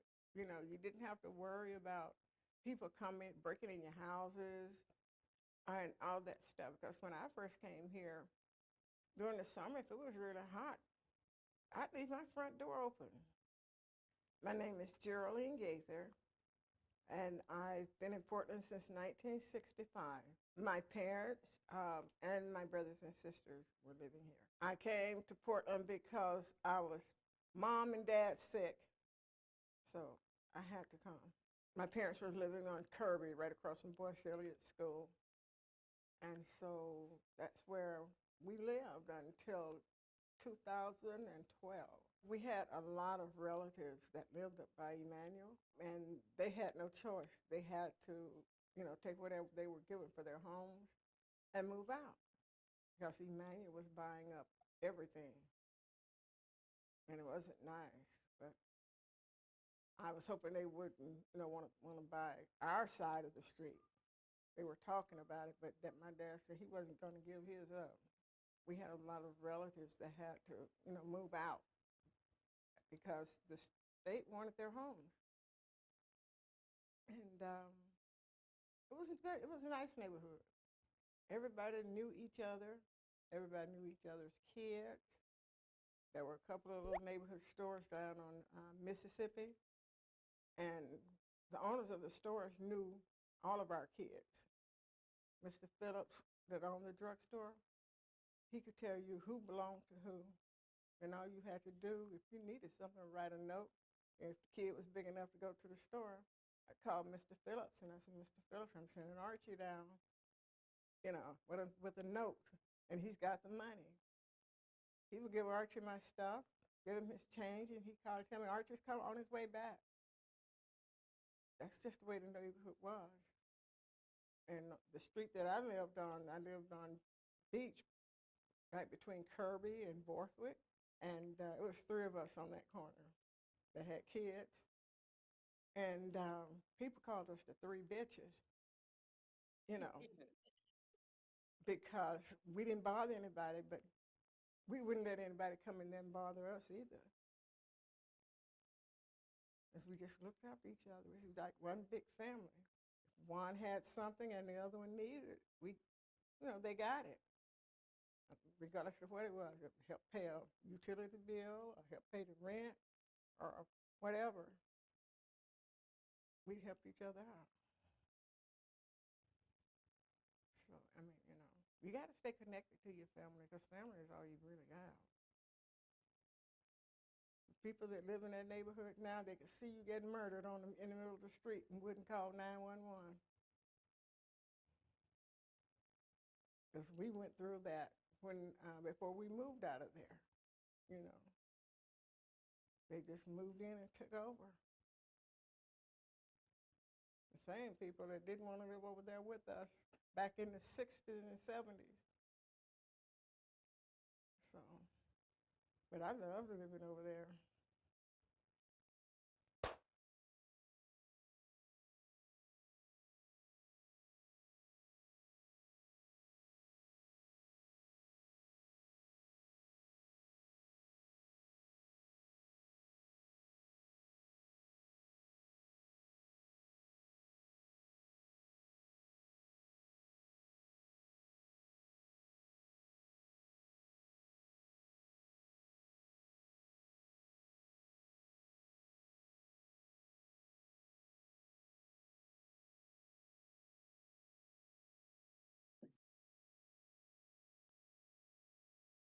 All right. Hoping everybody can hear us now. Well, thank you for your time today. It's a pleasure to be with you. We're very excited and honored to be able to share our perspectives and some of our research with you today. The second panel centers on land ownership and community-led remedies. Panelists will talk about the oftentimes complicated histories of land loss as well as land ownership among both Indigenous and Black communities. You might hear themes around erasure and expulsion, but also of resiliency and resolve. But before we get into our questions, I'd love to invite Mr. Ethelbert Miller to introduce himself and provide some opening comments. Okay, my name is Ethelbert Miller. I'm a writer and a literary activist, and I'm going to share some brief comments about land and African American literature. When we talk about land and its relationship to African Americans, we might begin with Frances Harper, the abolitionist and poet. She was born free in Baltimore in 1825. It was Harper who wrote the poem, "Bury Me in a Free Land" in 1858. That poem begins with the following words. "Make me a grave wherever you will, in a lonely plain on a lofty hill.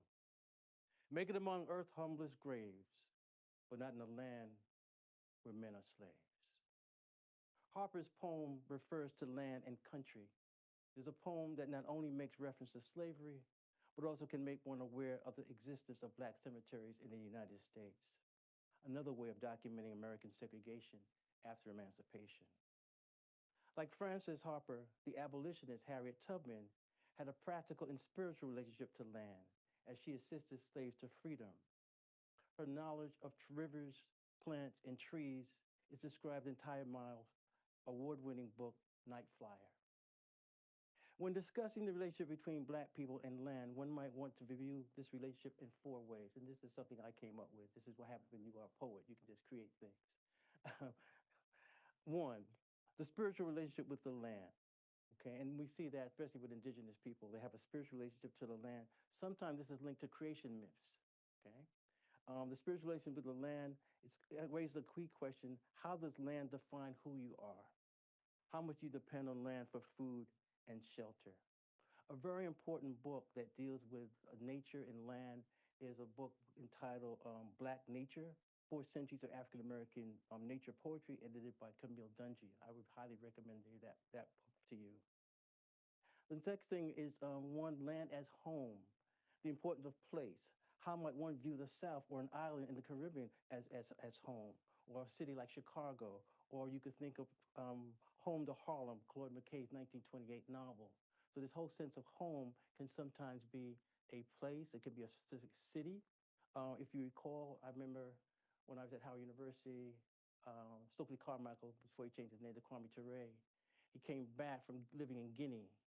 And he came back and gave a speech at Crampton Auditorium where he said Pan-Africanism is the highest stage of Black power. Okay, and he said you may not necessarily have to go back to Africa, but you want to have the spiritual link and connection. And I thought that was very, very important in terms of how we can view land as home. And then there's also land as property and ownership, and this is linked to issues of power. There's a difference between working on the land and owning the land, which is one thinks of slavery and then sharecropping, or one thinks of the plights of Black farmers today. I was joking, there's a poem that I want to read by Cornelius Eady. You might be familiar that Cornelius Eady read a poem for Zoran Mandani's inauguration. But he has a very short poem that I included in my anthology, In Search of Color Everywhere. It's called Success. I will stop dreaming now that I finally made it. Outside, I can hear the wind rustling through the leaves of trees. I own those trees. I love that poem.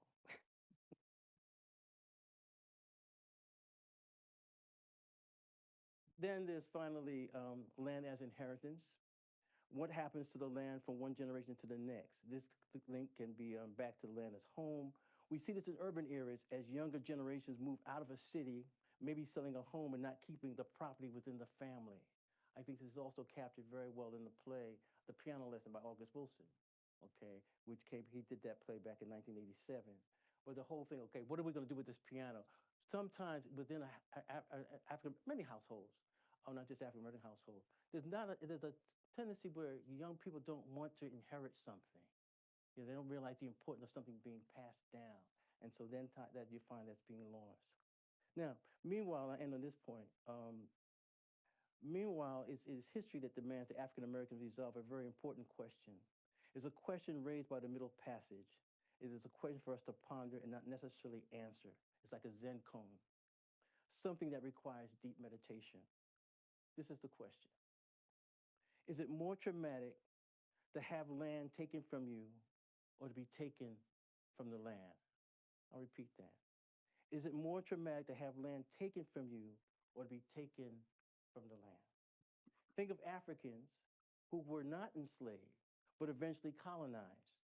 Every day they looked at land that had been taken from their people, a land they once owned. And what becomes of the African who survives the Middle Passage? The African who realizes that he or she will never return home. How painful must this be? Perhaps this longing, this separation turns into a long lament. And from our suffering and field hollers, we give birth to the blues. And we become not just Black people, but blues people, struggling to find our song in a strange land. Thank you. Thank you so much.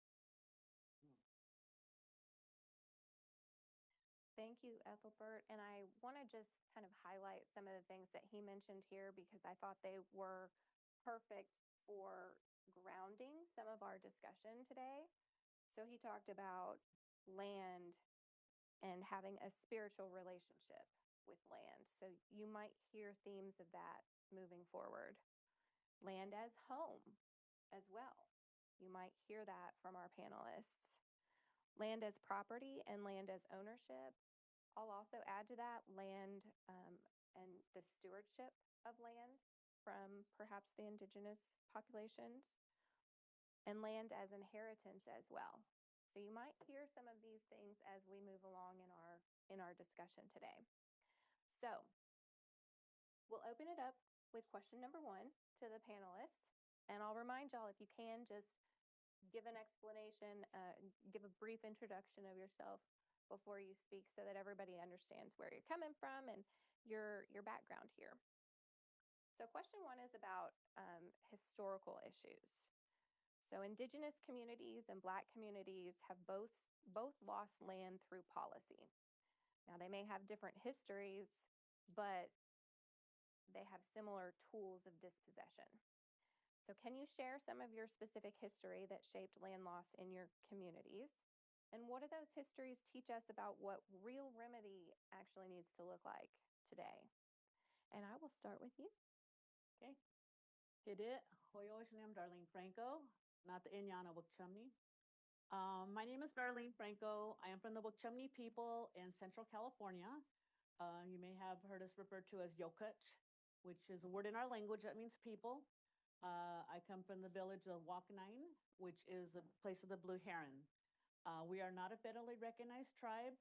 There's a lot of history behind that. Although my grandmother was born at Tule River Reservation, her father moved off to raise his family, to follow the agricultural, migrant and throughout California. And my grandfather, on my mom's dad, his family was given land allotments under the Dawes Act. And so no reservations, no tribal, reservations. So we're a little unique. California is a little unique. So one of the things about land is that we see land differently. We are tied to our creation places that are back home. I was taken as a child to where the eagle called all the animal people together and human beings were created. So we have those places that we can go to. We have rock paintings where our stories are written on the rocks. That's how we pass on our history. Also through storytelling, a lot of oral traditions. But seeing land differently than other people, like people own the land. They want to own the land. We're more caretakers, and we also belong to the land more so than we own the land. People see land as having power. We see land as having responsibility for that land. So we used to be caretakers. That was one of the rules that we were given, or one of the laws that we were given when we were created, to take care of the land, take care of the earth where you're working at, where you're living at. And that includes the land, the water, the air, the fire, all the elements that give us life. Because if we didn't have any one of those things, we wouldn't be here today. And so that's why it's really critical when we talk about climate change and we talk about pollutions, water loss, lack of water in California. If it gets to that point where we don't have any one of those elements, we're not going to be able to survive as human beings. So it's all of our responsibility to take care of that and to be the caretakers. So some of the things that happen to natives in California, a little bit unique, is that one of the first things that happen is missions. The Catholic priests came to the west coast of California and started building missions to convert and to take over land and whatever other reasons they had. But they did come into the valley where I'm at, and they brought some of our people over to the coast, a lot of coastal natives also. But the natives were basically slaves, indentured servants or whatever, and built the missions. So that was one way that they took us away from our land. You're talking about taking them away from the land. Then there's also boarding schools. where my mom was a boarding school survivor, where there was policy to take the children because we wanted to remove the United States wanted to remove the culture out of the natives. And so they brought all the kids to boarding schools and tried to convert them a foreign place. They weren't able to speak their languages. They had to learn English. They had to, they were abused. So that was another era. Another era was the California Gold Rush in 1849. Gold was discovered in California. Immediately, people started coming to California to get the gold, and they wanted to exterminate us. And then in 1850, when California became a state, the first governor of California, Peter Burnett, said that there's going to be a war of extermination that will continue to be waged between the races until the Indian race is exterminated, extinct. And so those were governmental things that happened to us. Then in 1851, 1852, there were 18 treaties that were created in California among all the different tribes in California, 18 treaties that were sent to DC. They were never ratified. So those are now considered the 18 unratified treaties of California. They were actually hidden because of the gold that was in California. So they were hidden for over 50 years before they were, pulled out and disclosed that these were treaties that were signed. A lot of lies, a lot of deceit. And then in 1887, there was the Dawes Act, which, was land allotments, which, like I explained on my grandfather's side, that's how they were given land. And to this day, a lot of that land was swindled from my grandfather, from my grandparents. But also we have one piece of land left. There's a lot of heirs to it, and it is landlocked, which means we can't get to it unless we drop in on a helicopter. And there's so many owners right now that it's like, my share is like 1.87 acres of a 120 acre allotment. So it's kind of useless to us, and everybody owns it. So if I were to build a building there, it would be owned by all the heirs. So that's something that has been worked on since my mom had tried to bring everybody together to work on it, but that has not happened. A lot of it because of it being landlocked. And then in the 1850s, that's when the reservation system was created in California. And so started out, there was a couple of reservations in Central California and then throughout California. But the reservation system is a lot different in California than it is in other states. And then there was also a time where a lot of Native people from different states were promised jobs, education. If you come to California, this was called the Relocation Act. And so a lot of Native people came, and they came to LA, they came to San Francisco, and they pretty much were left on their own. The promises weren't kept then either. So so we have a lot of urban natives in our areas that we work together, we try to take care of. And I think that's the question. I can't remember, but you have anything to say? Yeah, my name's Lisa Bates. I'm at Portland State University. I'm a researcher and community member.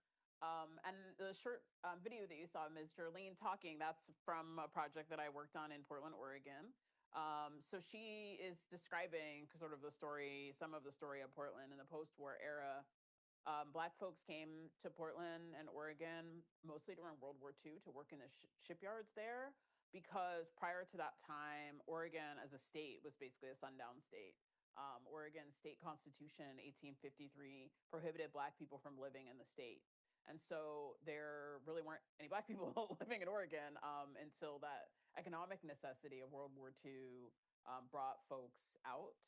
And nearly every Black person in the state of Oregon, over 90% of Black Oregon, lived in the same neighborhoods in a very small area in Northeast Portland.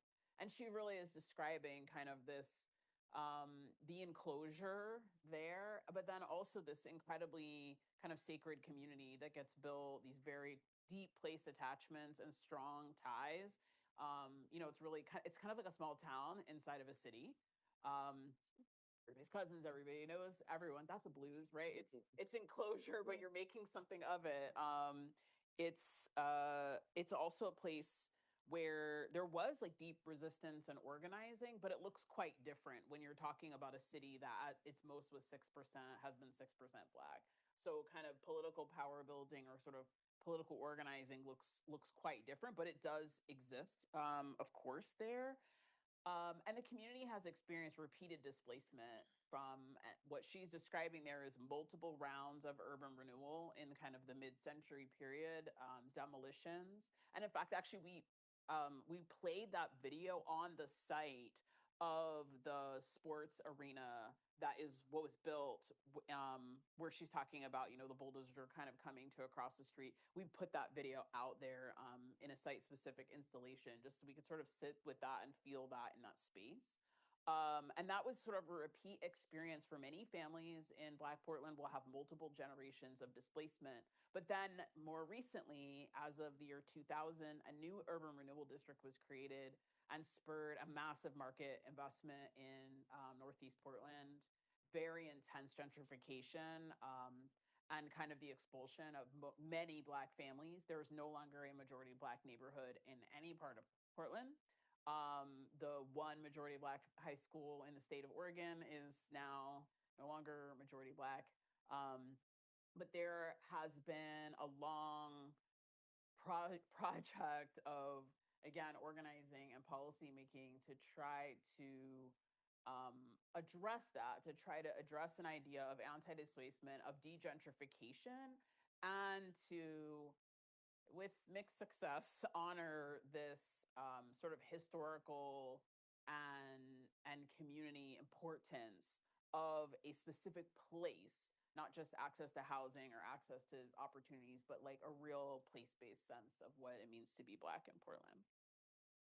Could I say something? Yes, absolutely. I'm going to raise this point to this group. Something to monitor, something to look at. The impact of Musk and Trump on the city of Washington in terms of cutting the government, okay? I'm looking at the fact, I live in Ward 4 here in DC, and I was looking at making a projection of what's going to happen to the Black middle class, where you have maybe one or even two members who are government workers, okay? Where also, maybe they're in their 50s or 60s. Maybe they have a child that's trying to finish the GW Law School, okay? And all of a sudden what happens, the only wealth that they have is in their home, which is really not an asset, okay? And so what happens now, they have to downsize, maybe have to move maybe to North Carolina, somewhere like that. And all of a sudden this city totally is changed, okay? And I'm talking about Ward 4, which is a very large ward, okay? And I don't think this has been measured yet in terms of what is going to be the impact in terms of the Black middle class, okay? And this is something I think if I was a sociologist, I would look at, but I'm just, as you know, a writer and literary activist. So these are my stories that I feel need to be written about, but you guys might want to analyze that since you're dealing with the data. Right. And so, I mean, there's still a lot of themes. It does look a little different for Black communities than some of the Indigenous communities that I've talked with and done research with, but there's still the same themes, right? You either are removed from your lands, or they are taken from you, or you have large swaths of your land shrunken, right? So there's only a portion left for you to have ties to. So as a researcher, I've done work on the MMIP epidemic, right? So missing and murdered Indigenous people, women and relatives. And I've looked at victimization among Native Americans for much of my career. And in doing so, spoken to a lot of different tribal members, and even some states that have large populations of Indigenous groups as well, to talk about like policy responses and things like that. But I want to draw some, I think, or highlight some themes that I think we can all sort of agree, overarch this panel, and that is that of historical trauma and oppression. And let's let that ground us for just a second. So I'll talk on sort of regarding some of the tribal stuff I've seen, but I invite other panelists to talk about these as well in their own communities. So in the indigenous populations, we see that historical trauma and oppression has had lasting effects on tribes. Even you can see some of those effects today.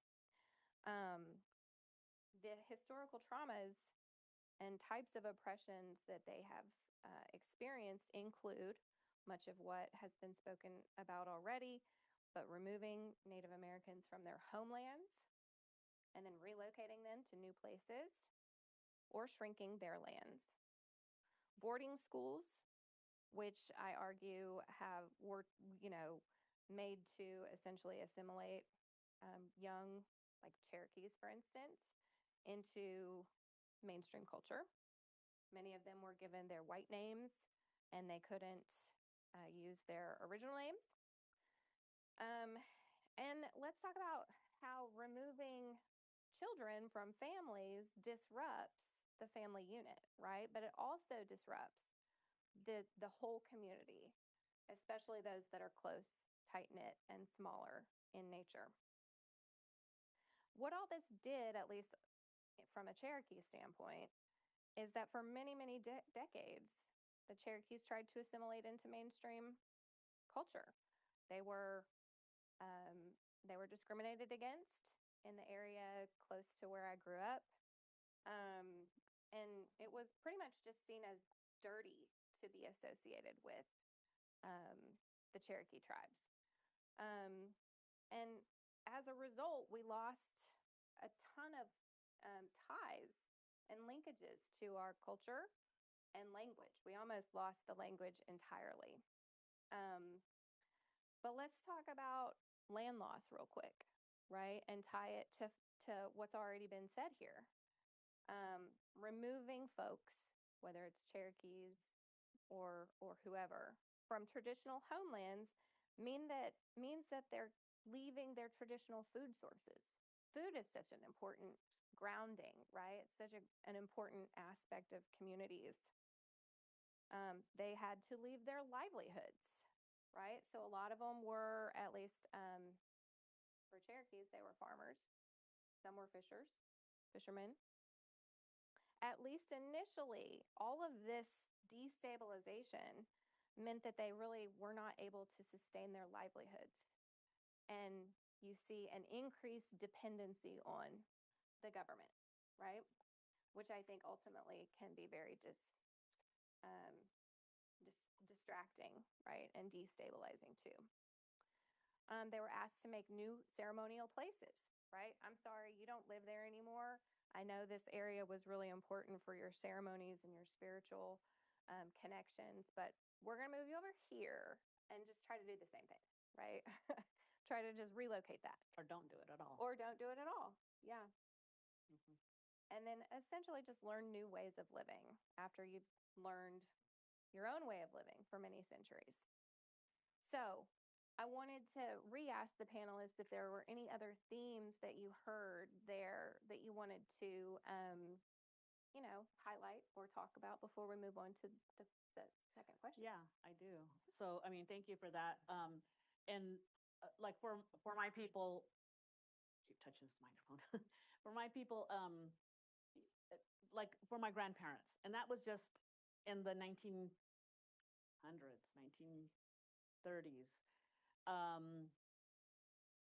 They were still living very traditionally on my grandfather's side. He was still hunting. We would sit on his lap as a child, and he would tell me about his hunting days. When he would go out, he would tell me, Dar, I'd go out the day before, I'd go talk to the deer, talk to them in their language, tell them that I needed to feed my family, so I'm going to come tomorrow, I'm going to come hunting. Would one of them give their lives up? And he would go out the next day, and sure enough, there'd be one that's already given birth and, was ready to give their life. And so that's how he hunted. He talked to the deer. these are things that I grew up as very normal. I know for people to say that they talk to the animals, that's kind of strange. But no, this is our way of life. And so he would go hunt the deer. My grandmother would go and they would gather, whether it be food, whether it be medicinal plants to help feed the family or take care of the family, make baskets. Our people, the Yokuch people, were very known, world-renowned basket weavers, very tight and beautiful baskets. So this was our lifestyle. And then all of a sudden, fences started coming up. People started owning the land. We were no longer able to go there. We didn't know we didn't own that land. We've been going there for years and taking care of the plants, taking care of the trees, taking care of the riverways. All of a sudden, all these fences came up. We could no longer do that. My grandfather could no longer go hunt. My grandmother could no longer go gather safely. And so for my grandfather, he had to go work for ranches. He had to go work for, running cattle or growing food or whatever it may be to earn a paycheck, to get money, to take home to my grandmother to buy food for the family. That was all foreign to us. That was not our lifestyle. So they had to change. They had to adapt. On my grandmother's side, I used to go with her as a child to go gather basketry materials, and we'd crawl through the fence, we'd lift up the fence, and we'd crawl through places that she's been going to all her life. And I didn't realize that we were breaking the law. We were trespassing, because to my grandmother, her law was, those are the plants I need to go take care of. It's her responsibility as a caretaker. So she was following her law. Didn't realize this American law we were breaking. But those are the kind of things, the thought process is different. And so having our food sources taken away, having our land taken away, I mean, that changes your livelihood. That changes your survival. And so, our people were big acorn eaters. We could no longer go gather the acorn where we used to gather from. So it changed our whole life. And then all the traumas that went along with that, with my mother taken to boarding school, with my grandfather just not being the man anymore, to able to take care of his family by hunting and going.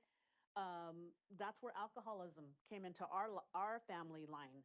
He started to drink, and all these other traumas that entered our family genealogy, and it was reactionary. Things that happened, and so it's now up to us to kind of reverse that, and we have reversed a lot of that, but there's still traumas, intergenerational traumas. And so the way we heal some of that is educating our young ones, teaching them about this history. And sometimes it's hard to talk about.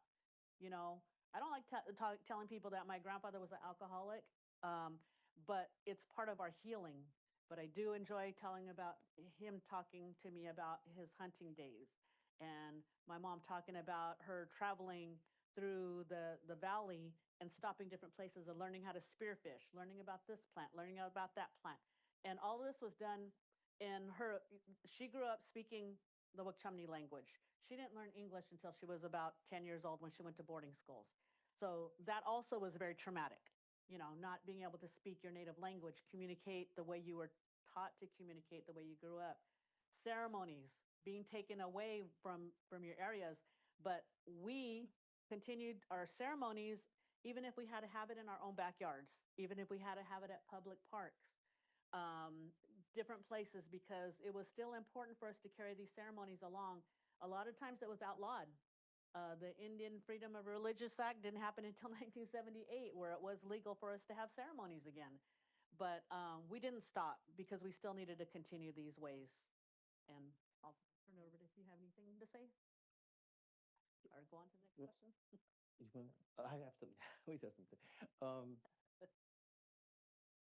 I like what you were saying about some things are difficult.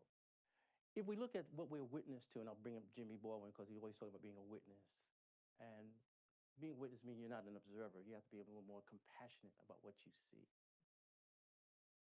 We're existing here right now at a time when there's only really one question about the homeless and people who don't have land. That's the Palestinians. And I think about June Jordan, who wrote a very important essay, Moving Towards Home, in which she said, I was born a Black woman, and now I become a Palestinian. That's an amazing concept, because she's aware of what was going on in the world. and what happened. It's a very difficult subject to talk about, okay? I've started looking at the fact that when we talk about indigenous people here in this country, language says, well, if people are called settlers on the West Bank, then Palestinians must be Indians. You know, you make those connections just through the language, okay? And what happened? It is a difficult subject to raise, okay? But at the same time, it has to be raised if we're going to be witnesses, okay? You have to bring that conversation into the room, okay? If there's one thing I learned from Sharon Pratt, who was mayor here in DC for a period of time, and this was right before she became mayor. It's an article in the Washington Post, and she said, somebody was asking, what advice would she give? So I think it might have been Fendi coming after this. Always speak for the people who are not in the room, okay? Always speak for the people who are not in the room. Are there any Palestinians here? That's why this question needs to be raised, okay? Are there any people who are Ethiopian in here? Very important. Now, I'll end on this note. Monitor what is happening to the Ethiopian community, okay? Because what happens, I grew up in this, I wish she was here, South Bronx. Yes, South Bronx. And now it's called Sobro. That's what it's called. But what happens is that I'm looking at the fact that where we monitor the Ethiopian community, you're going to see the rise of a developing ethnic group, okay? You cannot go out here and find a Chinese laundry. There's going to be a place where you're not going to find an Ethiopian restaurant, okay? It just shows you how people move up, okay? And what I'm looking at is how at one time there was this issue here on U Street in DC, whether it was going to be called Little Ethiopia. And then the people who said they were 10th generation Washingtonians said, well, the Ethiopians hadn't paid their dues yet. But then you saw that some of the Ethiopian restaurants disappeared from like U Street and they're up along the corridor of going from like Georgia Avenue into. But then after a while, what will happen to that community there, especially in terms of gentrification that's moving up along Georgia Avenue? But these are just a thing that you can want Ethiopians, if you want to know what's going on internationally, follow the Palestinian question because that's very important. But also looking for the people who are not.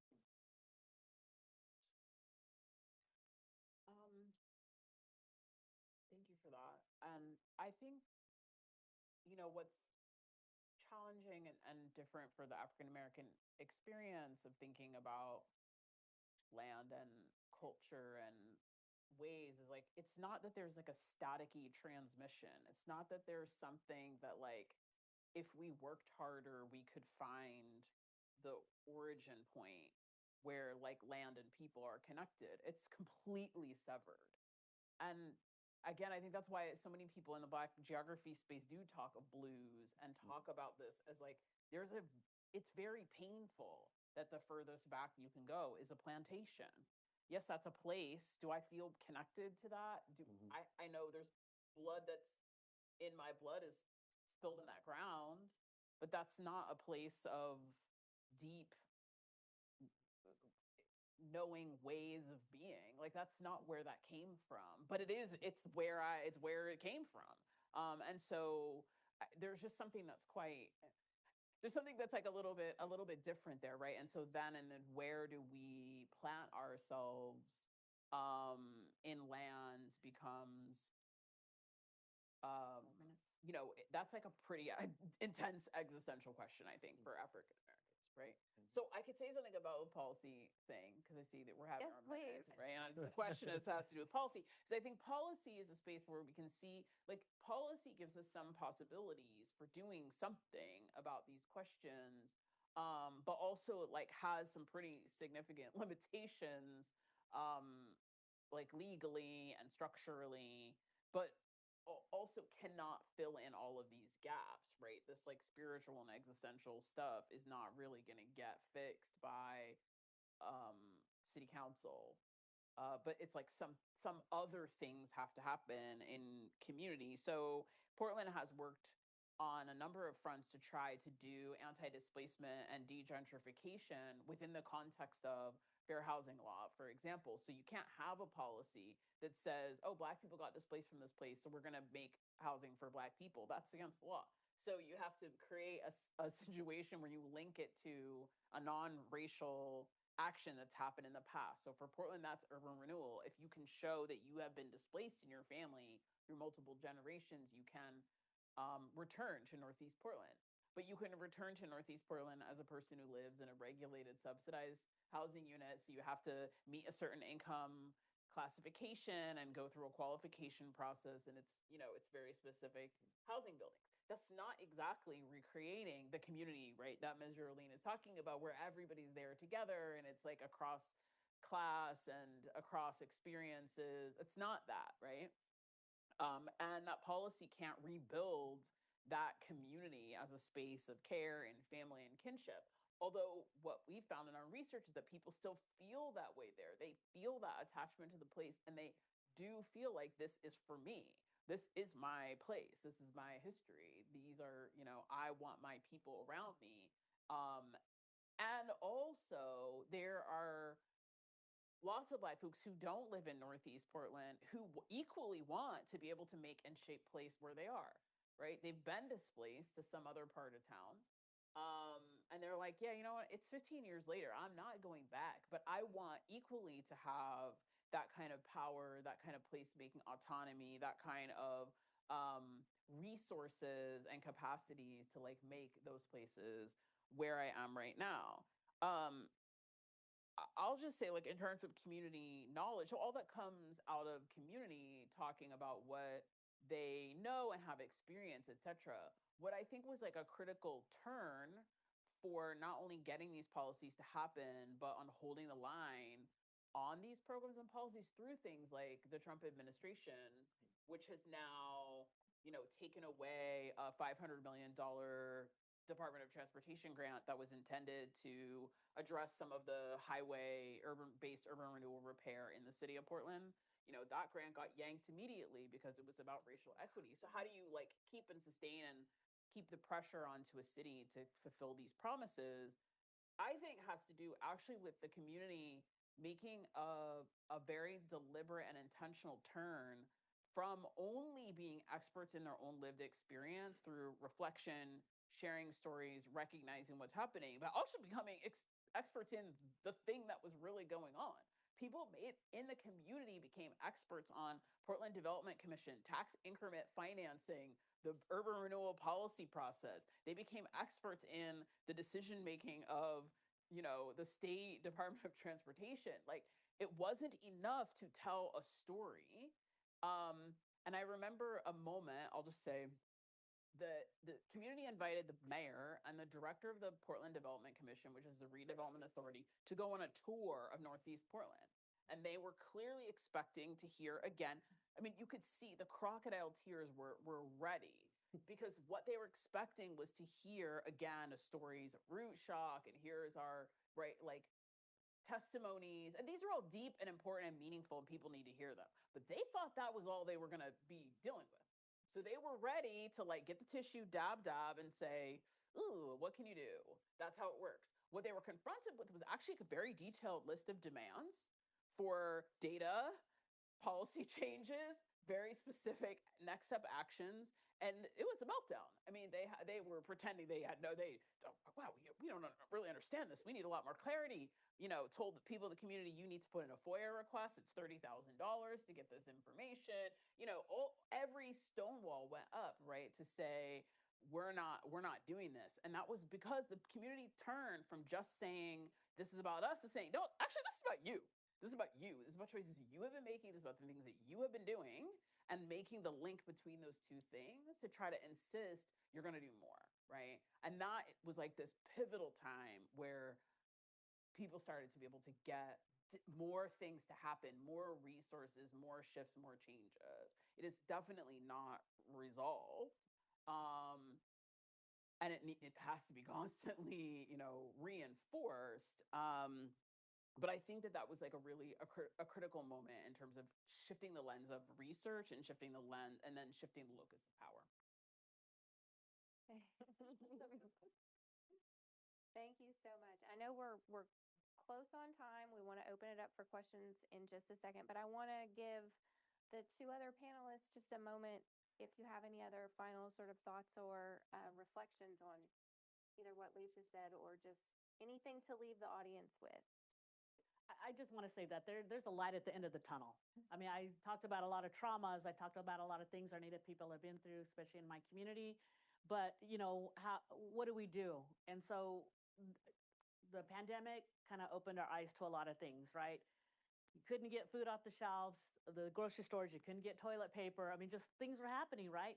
That's when our tribe decided that we really needed to be more serious about taking care of our own and being sovereign, food sovereign, and just really taking care of our own. So we started farming. We started growing our own food to feed our families. We started, we've been doing our ceremonies throughout, but we really started bringing our different generations together to do the farming. From that, we formed a nonprofit. We now have a youth program. We're affiliated with the Boys and Girls Club. We have a nursery. We have chickens. We're working with the Forest Service to hopefully, grow trees for the parks. We're working with other not federally recognized tribes and federally recognized tribes. We're no longer homeless. Landless. We recently purchased, through a foundation that gave us some money, we recently purchased 1.5 acres. And so we've also done like a needs assessment for housing. So we are able to start plans to build apartments to house some of our people. So that's really exciting, building a community center, all these things, there's a light at the end of the tunnel. You just got to find it. We're also paving the way for other people, other not federally recognized tribes like ourselves, so they could follow and do what we're doing to help their own communities. We like to share information. And then also the land that we purchased is in the north side of Visalia, which is not, people aren't flocking to live there. But for us, it was going home. That's where I was raised. There was some land down the street, 1 block over, and so we were able to purchase it. And so our families are like excited because a lot of Native families lived on Encina Street. And so we're going back home, kind of like backwards from, your experience, but, we're going back home. So there's a light at the end of the tunnel, just got to keep moving. Things happen, but we're moving forward. That's resiliency. That's what our people are. My people adapted. I always say that I come from the strongest of the strong, the survivors of all these things, the California Holocaust, the gold rush, everything that happened to our people. We're still here and we're still striving. Yeah. Thank you. Oh, yeah, I was here because I don't know what's happening in Portland, but I say that jokingly because many times conferences, we don't hear from different parts of the region. And I would say this in terms of closing remarks, is not just thinking about the United States, but thinking about the Americas. Okay, that's very, very important. In terms of literature, I'm always amazed at how somebody from Chile or Argentina knows about Faulkner, but we don't know about Pablo Neruda.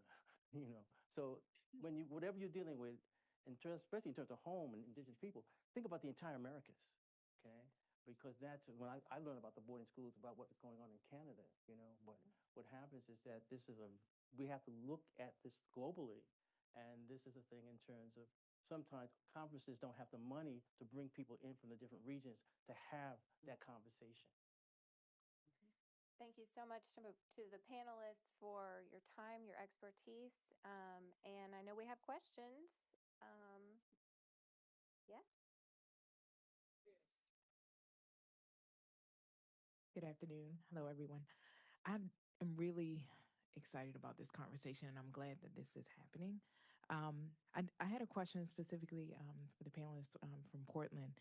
You mentioned policy alone doesn't just change it, right? The community has to be involved, and the need for building experts. Can you just speak a little bit about strategic actions that occurred in Portland to, one, help build that expertise level, and how did you help to transform that into one who can then advocate on behalf of the people who aren't in the room that was mentioned before? Can you just speak about that in terms of like grassroots and actions? Yeah, well, I think that there is, like, in part because Black Portland and Black Oregon is like so much not known about anywhere. There's a lot of people in the community who have like a really dedicated a lot of time to knowing the history and like speaking the history. There are several community-based organizations that are like very dedicated to kind of archiving and storytelling. And I mean, this sort of moment of like shifting the lens, I think happened just because the pressure was so intense. I mean, when you're talking about a small number of people and then something happens to like half of those people, it's very noticeable and it's very intense, right? And so it was like touching this explosion of gentrification was like touching every Black person in Portland because almost everyone there is like related to somebody else. I mean, I moved there in 2009 and immediately learned that I had a whole like mess of cousins there. Because that's like a thing that happened, right? World War II happens, families move far apart, they didn't have unlimited minutes. And it turned out that I have a great aunt and a whole bunch of cousins out there.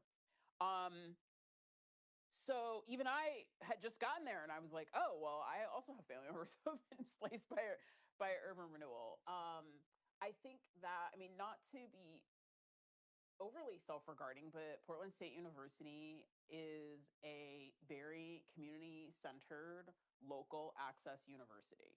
And so some of our ability to partner to, you know, from the Black Studies Department, from the School of Urban Planning, to partner with community is actually a little bit easier than I think some of the conversation that we've had here, because people are, our students are from the community. So it's not like, oh, we're bringing people to parachute in or to like have an experience.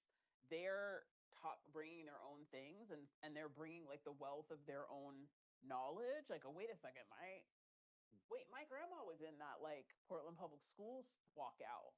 I'll ask her, you know? So it's like, there's just so much stuff, like people to kind of come with things. And there's I think a little bit less of a barrier.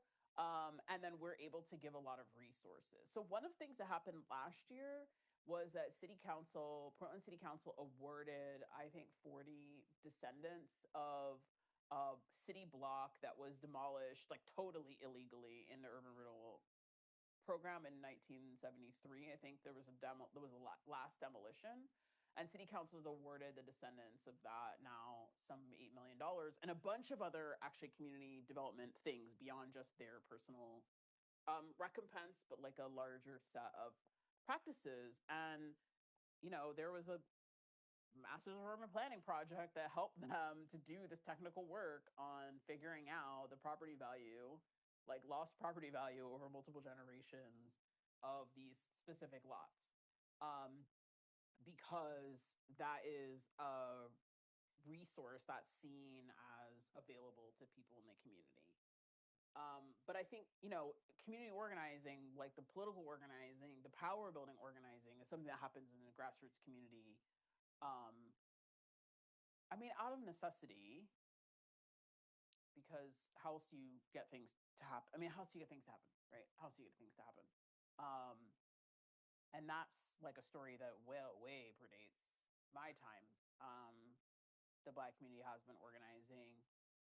Again, it doesn't look quite like it does in a place where it's a majority Black city or even a plurality Black city.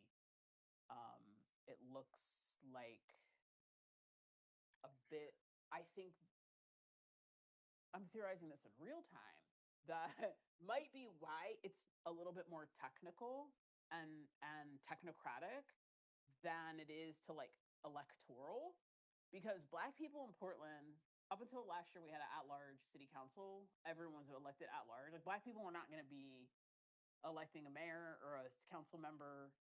That population size could not turn an election, but could influence more intensely into like a policy making department because of some idiosyncratic things about Portland city government. But getting like technical and technocratic about stuff was actually a more effective way to move resources and material changes than to try to like get involved in a political campaign in an electoral sense. Thank you so much. We are very short on time. I just want to ask if there is one question from maybe our online audience. I'm sorry, I'm going to have to just limit it to one. Yeah, we have a question. Can you guys hear me? Mm-hmm. Yeah. for Darlene. You mentioned that reservations in California are different from other parts of the country. Could you say more about how they are different and what any effects of that are for the Wukchumni people and other Native people there? Well, a lot of, it was a Western movement started from the East Coast, and they kept trying to move natives out of the way, out of the way, out of the way. So people, like she was mentioning, the Cherokees were moved from the East Coast all the way to Oklahoma. And, a lot of the tribes, so the Western movement was a lot different. Reservations were established, and they were places where they put people. Oklahoma was Indian country. I forget what it's called. There's a term for it. Indian territory. So a lot of tribes were placed there. So that's where it's kind of different. When they got to California is different because we weren't even a state at that time, right? And when they were still moving westward. And so, like I said, California had, I think, 2 or 3 reservations established at the beginning. And then as things were happening with the gold rush, they started pushing everything out. We were supposed to have a reservation of the Wukchumni tribe that would have been along Highway 99, which is a corridor that a lot of people travel. And we wouldn't need a casino to make money. We'd just have to put up a toll booth. And people that travel through there, even if we charged $1, would be millionaires because that area is so widely used. So I hope that answers your question. I know we're short on time. I want to thank the panelists so much for your time today, and thank y'all for listening to us and engaging with us. I encourage you to find any one of us during the break and ask any of your remaining questions. Thank you. Thank you. So for the next video, we will watch that and then the break can start. Thank you. They decided that they wanted the city and the county to take a tour with them to look at the dangerous places. And I asked if I could go on the tour. They stopped the bus at the corner of where Project Horizons sit right now. And they said, this is the worst place in the entire neighborhood. But I saw those houses, and I saw something else. And it must have been the way the lighting was hitting the rust-colored roofs were just beautiful. And immediately I started thinking of John Bigger's paintings. Even in their dilapidated state, there's something about the rhythm of the architecture that just kind of was very beautiful. And that's what you see in John Bigger's paintings of shotgun houses.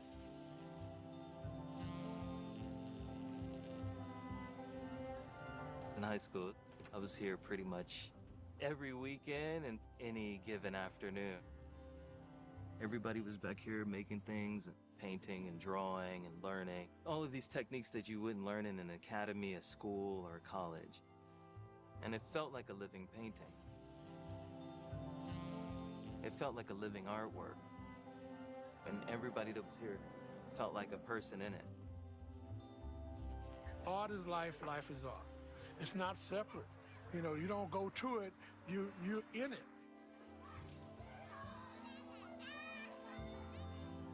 I was in the painting. It took me a long time to be able to say this, but yeah, I'm an artist. And if there was a moment in which that shift happened, that happened here.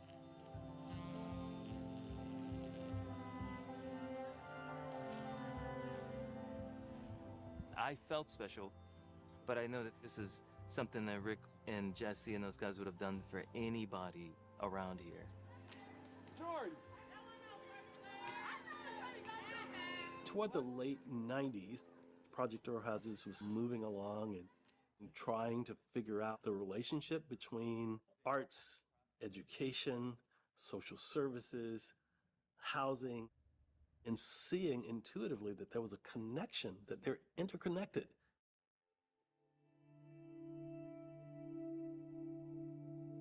Rick Lowe's work was to change the ideal of art as an object, but art as a process.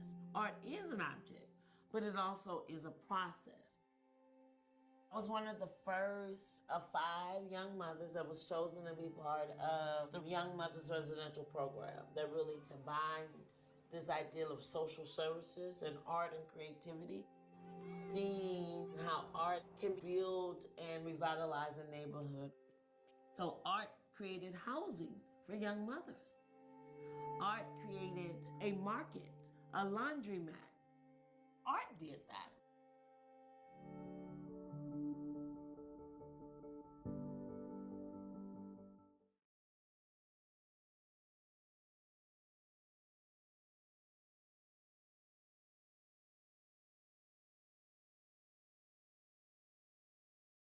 Powerful words to bring us into this session.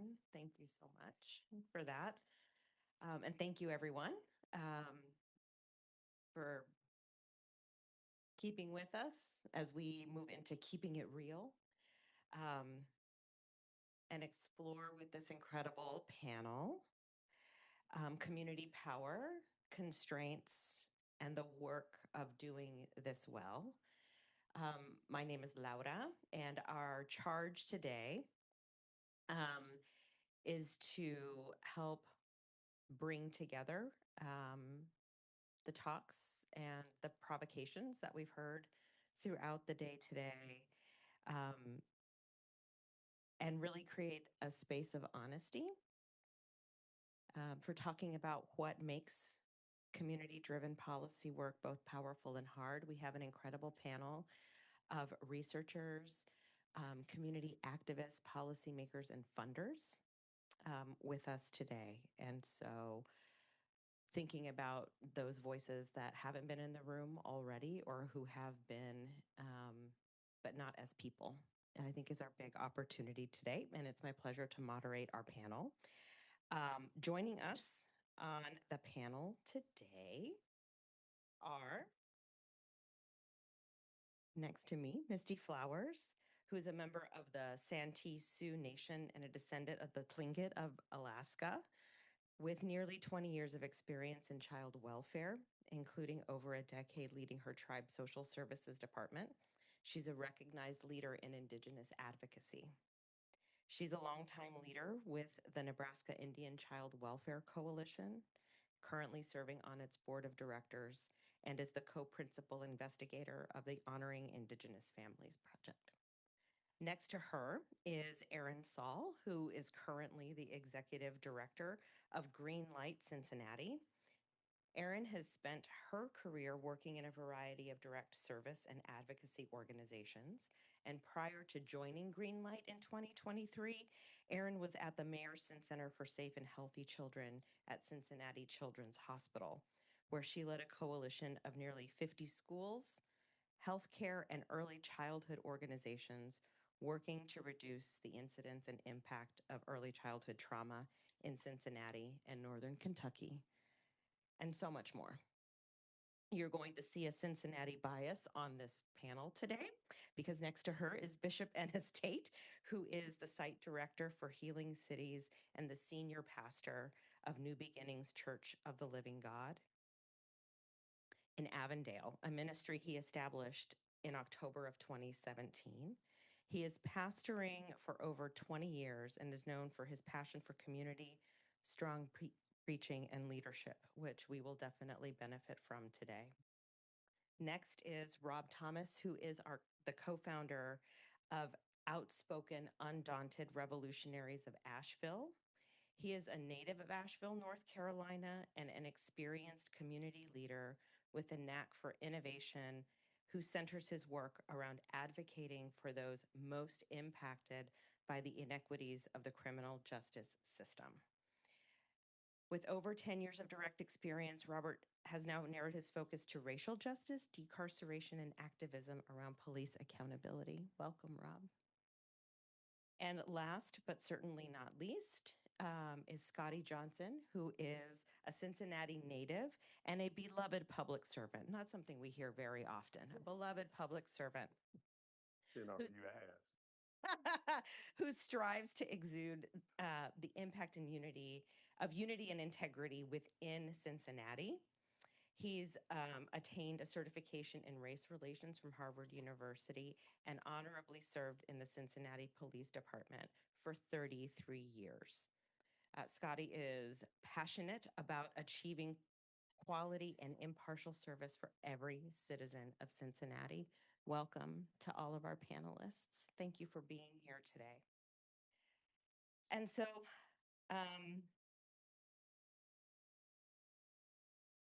in the conference today, we've heard from so many researchers, policymakers, and experts around exploring how to elevate community voice to make change and to shift power.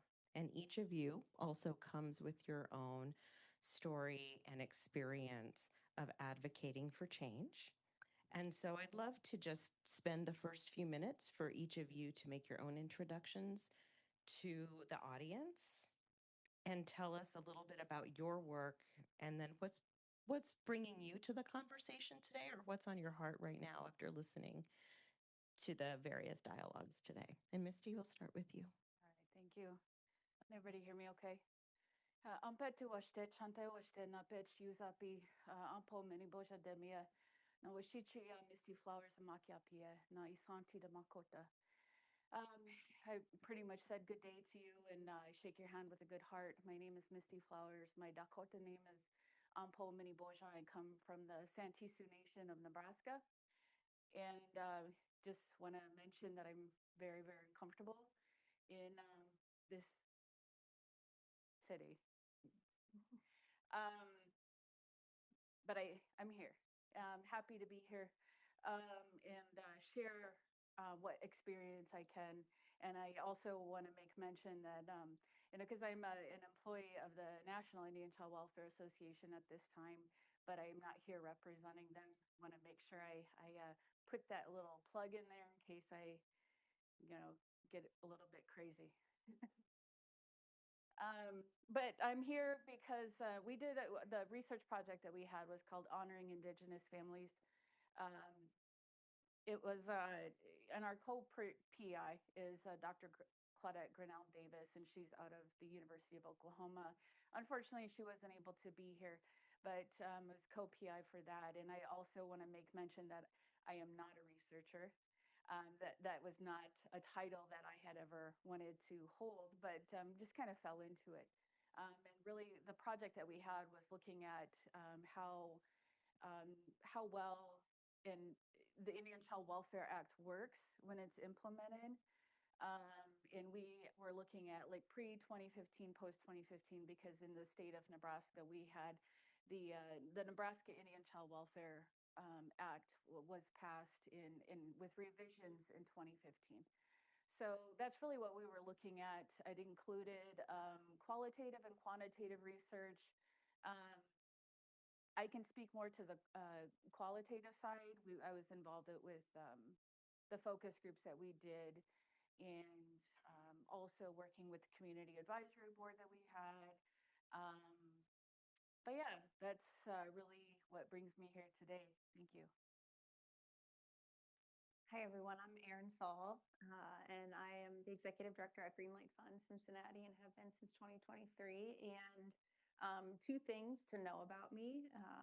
One, I never wanted to be in philanthropy. So, and my relationship with the power of and power structures within philanthropy, within being a funder, make my palms sweat a little bit sometimes. It makes me a little bit uncomfortable. And the other thing is that's also kind of what calls me to the work.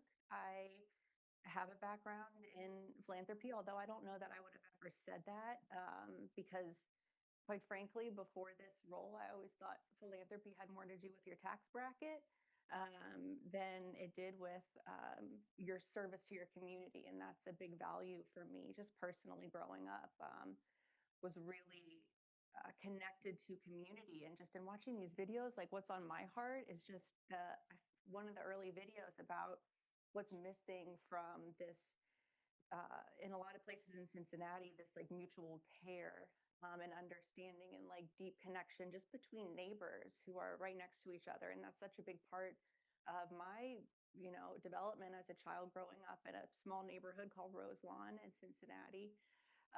And that's kind of what I want to bring to this space as a funder with a lowercase f, I think, is bringing that connection, bringing the poetry, bringing the art back into the space of problem solving, because I think that's a huge miss when it comes to this pull that we're feeling right now to, I think, defend our work with metrics and with numbers. And a friend and mentor, Wendy Ellis, told me very early on in my career, no stories without data, no data without stories.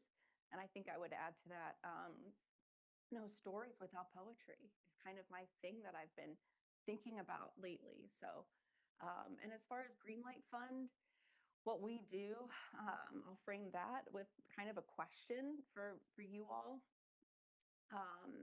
Many of you have probably been to conferences and places like this, and you hear about amazing programs and ideas and organizations, and you say, gosh, they figured that out in Baltimore. They figured that out in Nebraska. They figured that out in Asheville or in Portland. Why haven't I figured that out where I am, where we live? And so Greenlight answers that question in terms of our 15-city network. I am in charge of the Cincinnati market. We are that pathway to bringing in those solutions and ideas from around the country with unrestricted capital, first and foremost, and second of all, with community leverage and community pull. So we all know that you can't parachute an idea or a solution community to community and just say, well, this worked, out, in LA, let's bring it even just like to San Diego. That doesn't work. And Greenlight, as an organization and as a funder, we create that pull, but then we also, help those organizations get started to solve a problem that we haven't been able to fix in our community thus far. So I represent the Cincinnati Greenlight site, but we have 15 cities around the country, soon to be also in DC. So I'll pause there, but that's just a little bit about why I'm here and hopefully what I can bring to the conversation. Say good afternoon, and I'm grateful to God for the opportunity to be here. Before I got here, I realized I had a lot of trauma. And when I started to listen to the stories, I realized I got more trauma. And so I don't know if this has been a blessing or a curse, but I'll figure it out in a minute. But I believe in my heart that there is so much more to my life than I realize. And the work that I do has allowed me to explore it to the extent where I am so satisfied with the journey that I am on, because the richness of my history and the work that I've been able to do over the last 25 years has really helped me to understand the seriousness of what community is all about and the value of culture. Now, how I wrap that around my brain and how I associate that with everything else in my life, it's been difficult because there's so many competing factors, because everybody doesn't see the way you see it. Everybody doesn't understand what you understand, and definitely don't believe what you believe. So as a result of that, you have to really fight that every day. And if you're not strong in who you are and confident in what you believe, then you will be not only psychotic, you will develop a mental illness that they can't even describe. So I work hard every day to ground myself just so that I can get my day started, so that I can tackle the realities that I face every day, not only with my own family, with my own children, with my own grandchildren, but with other people's children and other people's grandchildren. And so because of that, you've got to know within yourself that this is a calling. And if you don't realize that early on, then that's when you're really going to be you're going to experience true trauma. And so I've been a trauma fighter now for a long time. And because of the opportunity that I got with Dr. Ellis early on, I now understand the significance of taking what I've learned and turning it into policy. And I didn't know that before. I didn't do that before. I realized that if you don't ground your work in policy, next year you'll be doing the same thing. And so, my sister next to me on the left, we've worked together in deep community. I feel sorry for her because she's at the funders table, but I feel sorry for the funders because she's going to spend all of their money.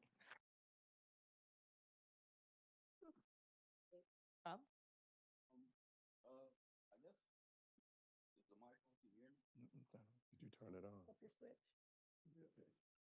This is how I feel every Sunday. Okay, is it on now? Yes, sir. Sorry about that. So what brought me here was 2020 when George Floyd got killed. There was a whole uprising around the country. People started to care about, the plight of Black people in America, policing, and things of that nature. In my city, we had a weird situation where all the protesters were pretty much white. And so me and a few other Black community leaders saw this, and we called together a pretty large Black community meeting consisting of about 120 of us or more. And the whole meeting, the premise of it was, are we going to go out and protest, or are we going to issue a disclaimer saying that this does not represent us? And, of course, there were some in there that wanted to issue a disclaimer, whereas I was able to kind of step forward and looking at some of Martin Luther King Jr.'s prerequisites to protesting and strategies behind it. I was like, okay, let's do this, but we have to have specific outcomes that we're looking for doing it. Like, I don't want to just go out there and communicate some anger and displeasure and then go home and nothing has changed. And so that's what we started working on immediately. We sectioned ourselves off in about 7 different sections, and started planning on how we wanted this to play out. Whereas I was able to lead the protests in June. Was the largest protest Asheville's I ever had, I think. And I was able to issue the demands that we came up with. And one of the demands on the paper was reparations, and kind of slid that one in there. But that was all part of the plan. I had an inside person, a city councilman, who I was also working with. It was kind of giving me a temperature check on the city council members that he was in there with, and we had a plan as well. So I'm going out, I'm organizing, what I'm trying to get people to do is join the System in Action Network so that we can all send out a whole bunch of emails at one time. At this point in time, our city council had never received emails at large like this. So we were waiting. I was waiting on Keith to give me the go ahead whenever he felt that the city council people were at their weakest point, which he did. And that's when, I kind of pushed the button. It's like, okay, everybody sent out emails. They got over 3,000 emails in like 24 hours demanding reparations for Black people. They didn't know what to do. And then Keith steps forward like, I got a solution. Let's do this. And, that was me, Keith Young, and Dr. Dwight Mullen, who is professor emeritus at UNCA Asheville. We also planned on the side as well. And we came up with the first draft of the reparations proclamation that the city ended up implementing. Well, city, they've also got some tricks to their trade as well. They had a city council check-in that Thursday. The city council meeting is Tuesday. On that Thursday, whenever they did the check-in, they kind of re-edited some of the first draft and took some things out and added some things. Some things made it stronger, some things made it weaker. They added the word minority, which made it a little bit weaker in my opinion. But yeah, so all of that happened, and then, even as organizing then, we knew that the white lash was going to happen. This is the era of white lash, the Trump era. And we were like, yes, the white lash will knock us back 10 years for this. And we was like, okay, we're going to push it forward. And, to my surprise today, like this isn't 10 years back. It's decades back, and then evolved into something new. Like what's happening today, I don't think we've seen a lot of what's going on, especially in immigration policy and birthright citizenship. But that's kind of what led me here. After that, I was able to go out into community, to ask community members and organize community members around reparations, and make sure it was a community participatory endeavor, which led me to the Walk the Walk campaign, which gave me a whole bunch of information that the Black people didn't even really know what was going on pertaining to reparations in them, which led me to the Every Black Voice campaign, specifically centered around reparations, going in and polling disenfranchised and marginalized communities and speaking to specifically Black people, which also led me to working with Chastity to produce a methodology and organize, categorize, and theme the qualitative and quantitative information that we was able to receive from community. And yeah, that's me. We're going to spend a long time unpacking that. Thank you, Rob and Councilmember Johnson. Hello, great afternoon to everybody. I'm Scotty Johnson. I heard I was a beloved public servant, and that depends on who you ask. Honestly, I'm now president of the Cincinnati City Council. In Cincinnati City Council, I'm serving my third term. What led me here is what you just heard. And my dear sister had to say, I'm not representing this particular group while I'm sitting here on this panel. That's what continuously keeps me moving. And you may say where you're going with this. I'm going with this, that it is so unfortunate that we can't speak truth to circumstances and situations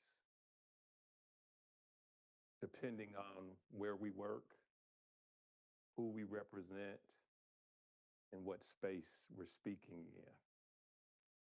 As I said, this is my third term on Cincinnati City Council, and I've made it crystal clear in Cincinnati that I refuse to compromise when it comes to truth. I've told groups of people, don't vote for me then. Don't vote for me. If you're looking for somebody that's gonna compromise when it comes to people being unfairly treated and disrespected and overlooked and disenfranchised, I don't run from that. I've been graced to sit on Cincinnati City Council. Why would I sit there and compromise and leave circumstances and situations the same as they were when I got there without moving for change? I need to get up and get out of that seat so somebody with some courage can sit in that seat and move for change. I refuse, one of the last conversations I had with my amazing father, he said, son, let me say this to you. If you're gonna stay in politics, show up authentic and always tell the truth. That way you never have to remember what you said. And that's just how I roll, honoring an amazing man that laid a foundation for me and my brothers and sisters that refused to compromise when it came to truth to power. My dad was one of the founders. It was called KenSEAL organization. It was Kennedy Heights Silverton Athletics. Why? Because even up north in Cincinnati, we weren't allowed to play Little League baseball, basketball, and football. So to see that work at 4 years old, I was 4 years old, to see that work at 4 years old, and to be graced and blessed to be in the position I'm in, how dare I compromise to make sure everybody's happy? The reason why we're in this condition in this country right now is because we're trying to make everybody happy. And until we start dealing in truth and moving those that want to compromise out of the way, we're going to stay in this unfortunate state in America. Thank you. Thank you. So I want to thank all of you for those very powerful openings, because it really brings us to this moment, which is a moment in history, and I might be feeling unique because we are living it for the first time. My hidden background is as a museum person and anthropologist, and so geologically, this is not the first time, but it is our instance of this cycle. But it's the hardest time, one of the hardest times for moving towards equity and justice and community voice. That said, there are examples of success on this stage. And we started to talk about what has moved some of that success already. And so I'd like to take a little bit of time to explore that a little bit more deeply. So as we think about your efforts and the work that you've been a part of to drive equity and repair, what are the learnings and the resources that you have been activating to keep doing the work, or that have driven achievement and success of your work in this moment and maybe some unexpected circumstances? And Misty, I'd love to hand it off to you first, and then we can popcorn down the rest of the panel because you had some really wonderful things to share about the work in Nebraska and starting in maybe an unexpected place with some of that success. Thank you. I guess, the work that we've been doing, and this is like you said, it's really interesting time. And I was just thinking about that, as we were on break, because it's not, this isn't the first time, and it's not, the work doesn't stop because we can't call it what it is. That, I feel like our populations have become experts at kind of taking the work underground, so to speak, and really no pun intended. And I say that, and I'm thinking back on, the things that our people have gone through. It was illegal to be Indian until 1978. And I say that because that's when the Indian Religious Freedom Act passed. And so, we couldn't be Native people, and we couldn't practice our traditions and our culture and our language, or, all of those things. And so it all went underground. And somehow, some way, we were able to hold on to those things. And so, I think about, what does that look like today? It's that, that the work is going to continue whether or not we're able to call it what it is. And I guess, thinking about in child welfare, we're like considered non-bipartisan, right? Because everybody cares about the welfare of children, but the approach is different. So it's really, with the work, I ended up having to kind of change jobs because I just couldn't do the work that I wanted to do. And going in where I feel like that, the philanthropy side becomes really, really important because, we may not have that restriction of funding when doing the work. So I guess those are some of the things that have been on my mind. I don't know if there was anything else you wanted me to talk about there. I want you to talk about what you want to talk about. That's what's important. I am going to jump in. I'm going to take a little bit of privilege to yes and the complications that you name and that have been named today. Also, Marissa talked about, the multiple narratives that are going on around land and relationship to land in her work, and listening to that and, what our ancestors have taught us to get here today, and the multiple identities that we hold in the work. So, whose dialogue and whose story wasn't represented up here? Many in the American story. For mine in particular is the Mexican American story, which is an identity of both indigeneity and colonization at the same time. And they made us white in the Treaty of Guadalupe Hidalgo in 1848.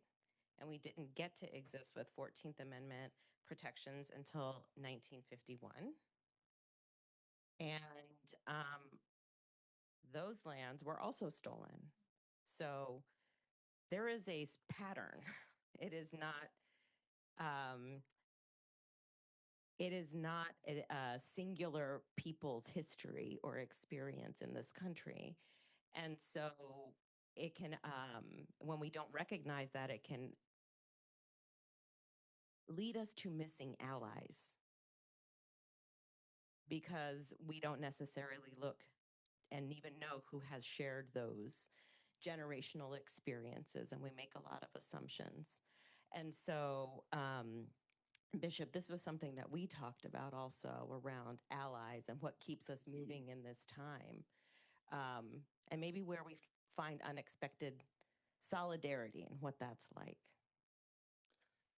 Yeah, I think, and I represent heaven, so I can say what I need to say, and so I can't get fired by heaven. But the the challenge that I've Amen. the challenge that I face is what really cast a dark cloud on this room because of what Misty said.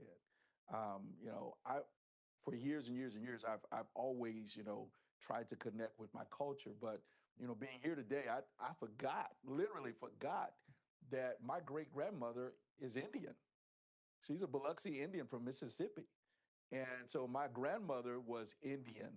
And so because of the way I grew up and the way they tried to separate that from the colored culture that I grew up in Mississippi, it took away from my appreciation for being a person of many races and nationalities, and to appreciate the broader culture that I thought I did not know I had.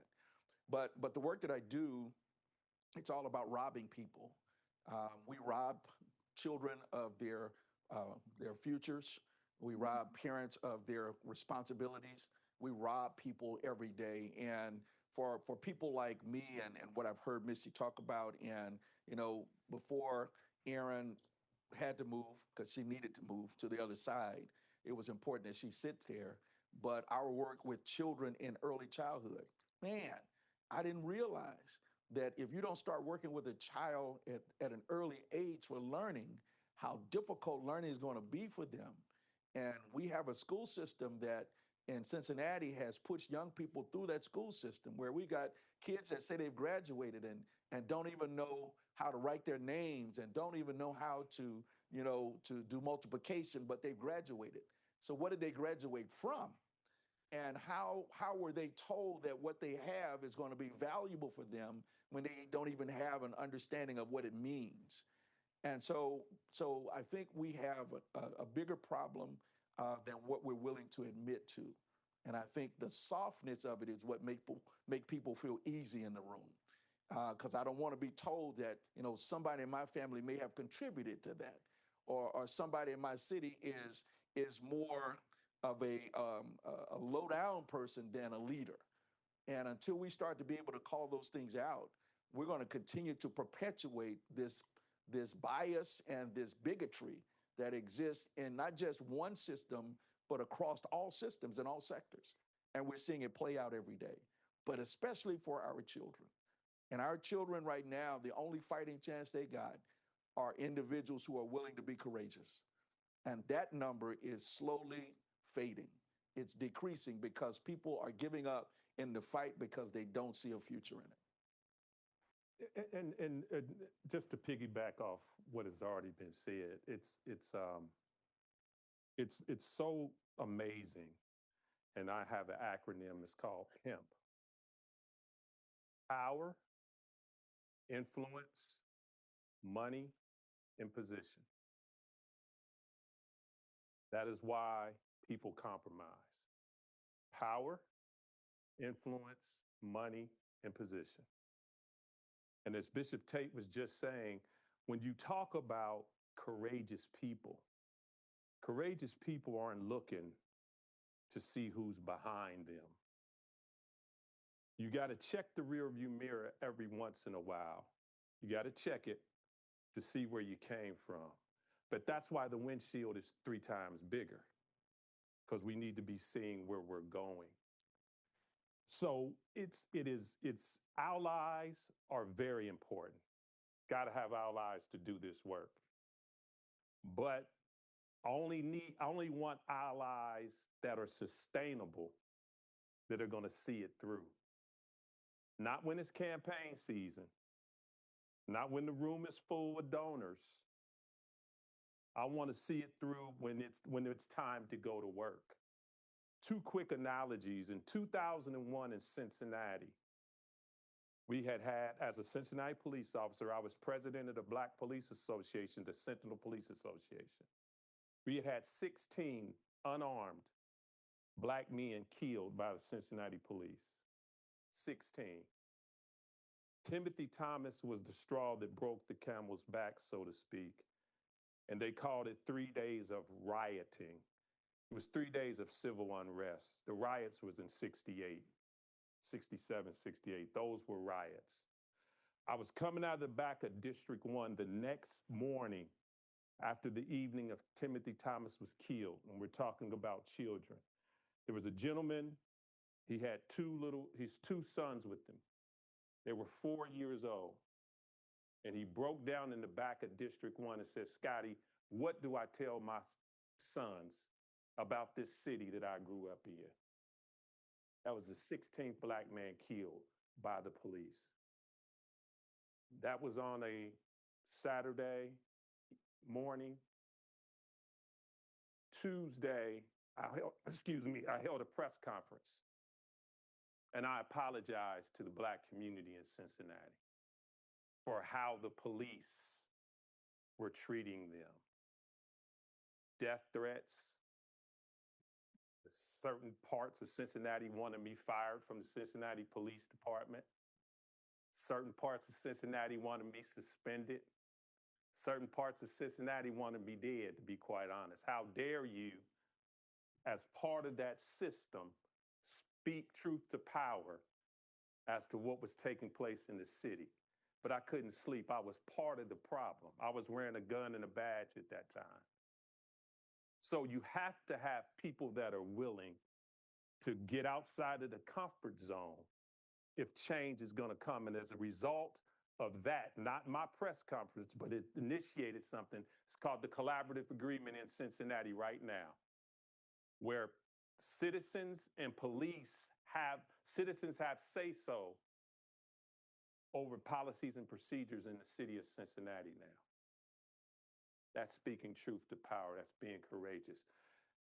One more example, when I was my first term on council, Dr. Wendy Ellis, amazing lady. I don't know how much of a gem y'all have here in Washington, D.C.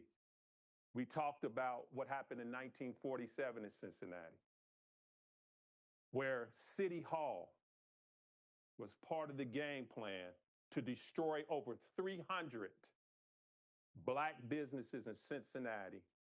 And I can't even remember the number of Black residents, homeowners in Cincinnati, Ohio. They allowed I-75 to come through and completely destroy a part of Cincinnati called Kenyon Bar, what was Black-owned, self-sustaining. Didn't have to leave Kenyon Bar for anything. City Hall orchestrated that. And when I got the facts together, I made an apology to Black Cincinnati. And certain people that sit in City Hall were like, you can't do that out of City Hall. I said, the damage was done in City Hall, so the apology's coming from City Hall. And I said, I'm going forth with the press conference. Now, it's up to you whether you want to show up or not. And as a result of that now, we call it the Rising 15, where we use the term reparations. When I was told we can't use reparation, I refused to take it out because reparations deals with repairing. And why that word scares so many people in 2026 is beyond me. But it's about repairing. In the 15 most underserved communities in Cincinnati right now, we're starting out with housing to move to make sure that those 15 most underserved communities in Cincinnati get the first bite at the apple. Was that popular? Absolutely not. Still getting hate mail as a result of it. But I really do believe this. I believe while I'm graced to sit there, Cincinnati's going to look different, or I wasted a whole bunch of people's time and votes if it doesn't.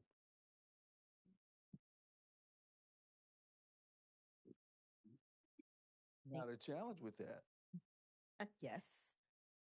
is There are 9 council members and 1 Scotty Johnson. What we've learned in Cincinnati is everybody that gets elected, the first thing you have to do is learn how to count to 5, because it takes 5 votes to get anything done. And if you don't go in there with that understanding of what you're going to do and find those allies in that council, then we don't see anything really happening regarding policy or new practices. So we depend on city council to do what they say they're going to do before they're elected. And then we've got to learn how to hold those new allies accountable for their commitment. But that's it. Real fast. Bishop Taylor, I'm glad you He said did that now. I don't know why they have me up here. You see who did that? No, I agree. Is this on? Okay. I agree, because the key to this is holding politicians accountable. Yes. Don't bring them back if they show up talking mess and doing nothing. Don't bring them back.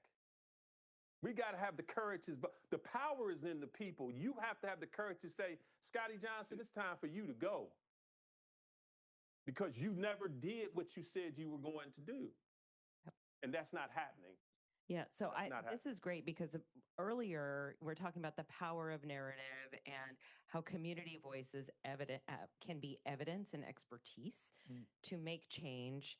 And the missing piece is to whom, because there is strategy there too, right? No matter, you don't have to have a good story to win. You've got to have relationships and numbers to win. And so, Rob, I'm looking at you because you started us off with this very compelling story of relationship and influence.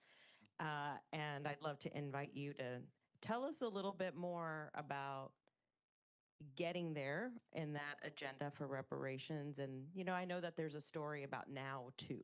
Oh, yeah.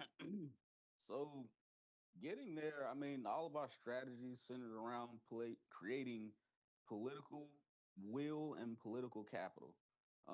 And that looked like, us power mapping our leaders like city council, understanding what stances they were for, what they were against, and learning how to push their buttons by not using our voice, but a wider community voice.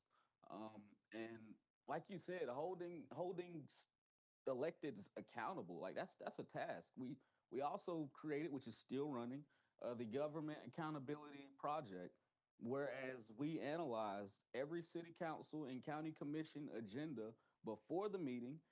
We green light, yellow light, red light issues that are most important to marginalized and disenfranchised communities. And we send these alerts out ahead of the city council meeting, with where you also organize an action network, so you can push your buttons in the email, you can show up for public comment. And it was kind of like a battle a little bit. They start trying to make it less accessible for community members, especially during COVID, when you had to call in and stuff. And then they made it to where they cut down on the time for public comment. Then you had to register for public comment. They tried all of these different things to make it less accessible when we started getting community to show up.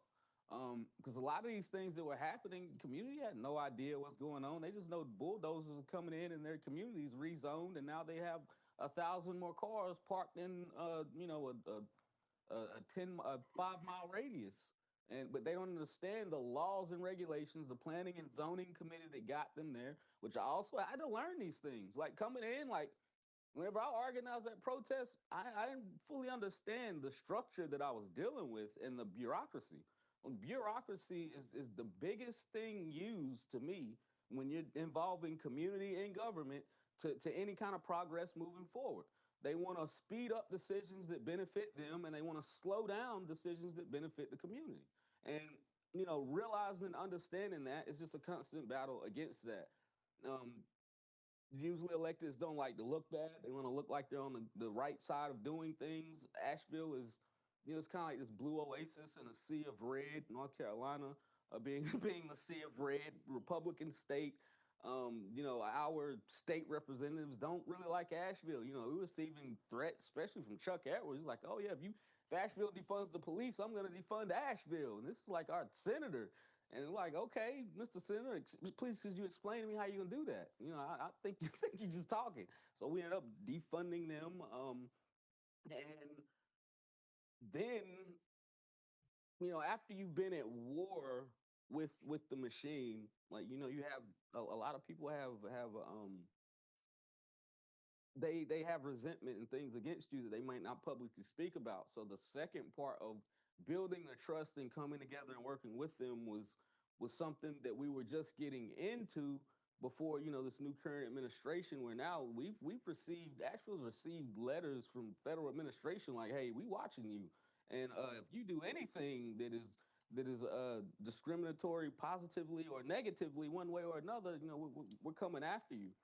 And the fear is what gets me, because positive racial discrimination is legal if you can show that it is being used to address negative discrimination in the first place. And so we've got all these metrics, we've got all these stories, we've got all this data that show improve negative discrimination, but everybody's still afraid because it's like, oh, we can't do positive racial discrimination. We got all these laws, we got all these acts and stuff. Well, actually, we're doing positive racial discrimination right now with the economic mobility. What is it? We have a grant that is centered towards, not grant, we have funding that's centered towards minority businesses, because it was identified that Asheville was doing less than 1% of its contracts with minority-owned businesses. And then guess what? The 90% of that was women owned. And then if you look into that a little bit deeper, a lot of those businesses were actually owned by their white husbands, but they had their their wives in there as 51% owners, so they could even get in there and get those contracts.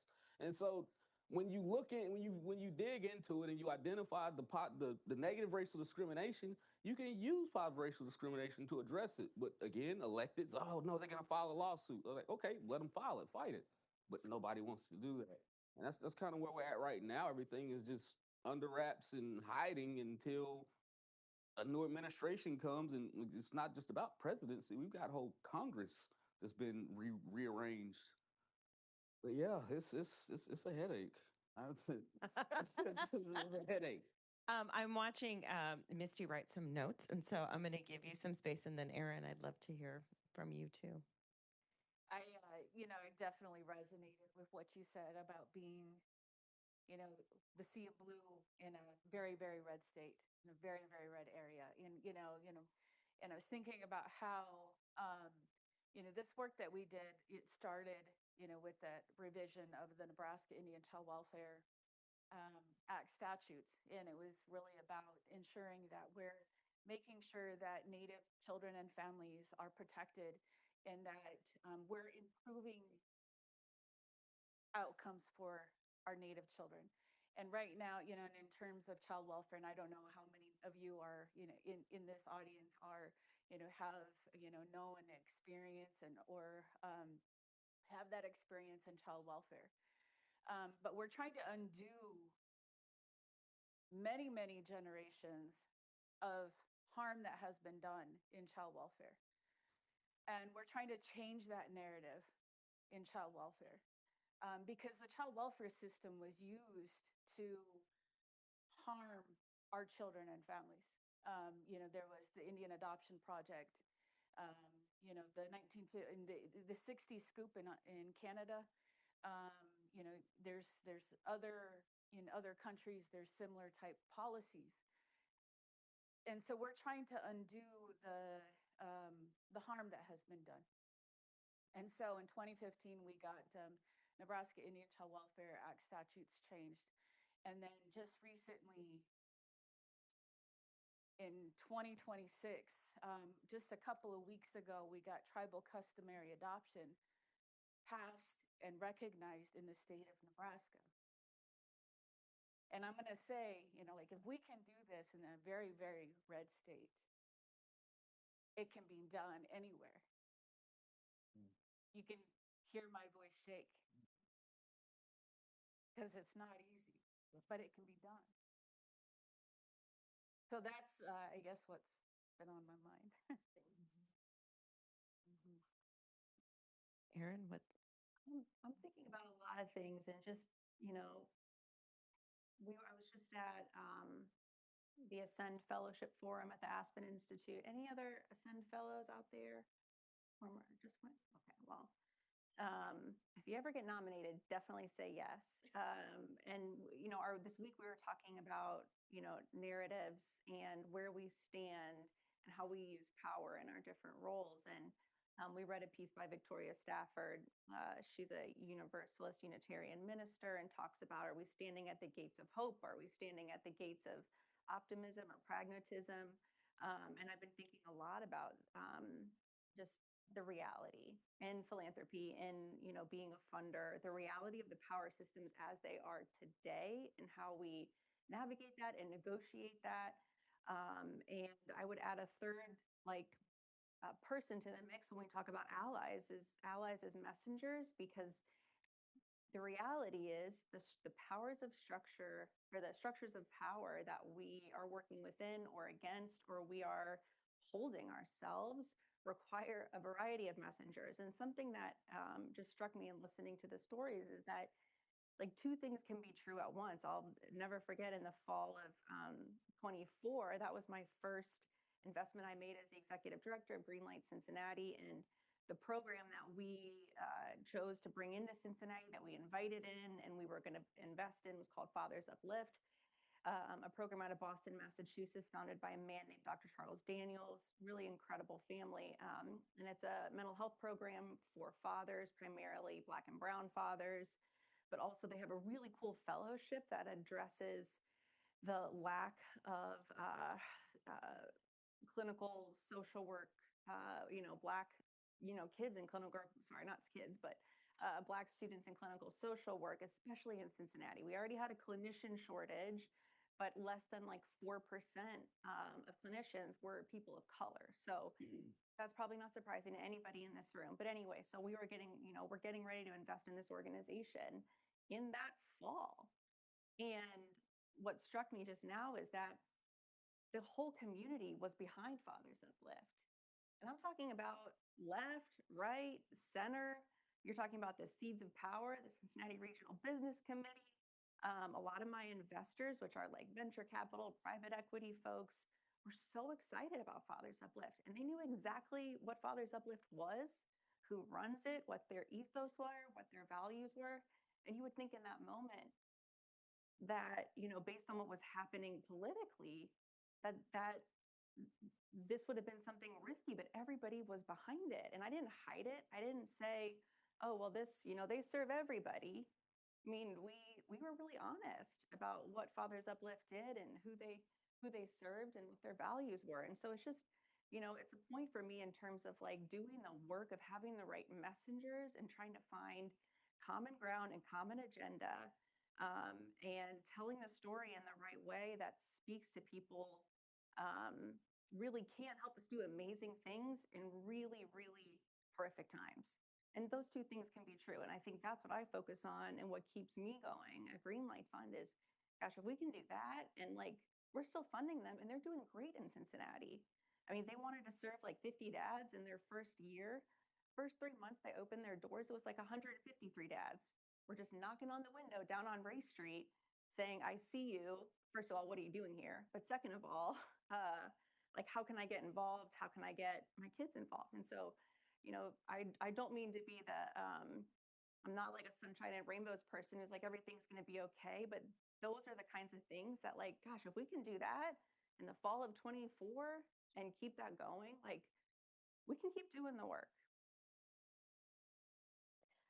Thank you for that. And I'm reminding myself of the theme of this day,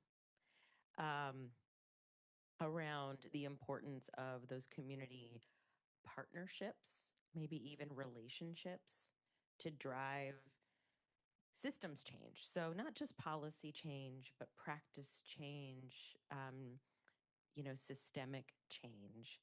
And and I'm sorry I didn't write down who it was, one of our previous panelists today talked about, that it might have been you, Marissa, that we're solving for relationships. And so, I'd love to build on, Erin, where you brought us, because I think that story and some of the stories that we've heard already of your work are really exemplars around the work being community driven and authentic and not performative. And I would just love to give some space to that for you all to talk about how you think about holding folks and systems of power to account so that the evidence and the stories that you are bringing to the table are not exploited, but are used authentically and are heard. We've heard thoughts about ownership and self-determination as part of that earlier today. And so as community members and some of you folks in power and those power structures, again, I would love to ask for you to talk some more about making sure that that work is not used for performative purposes, but for real change. And I know we got PIMP earlier, and if we want to build on that or not, we can. Well, I'll kick it off. It all depends on who you are. And I love Erin to death, but Erin's a white woman.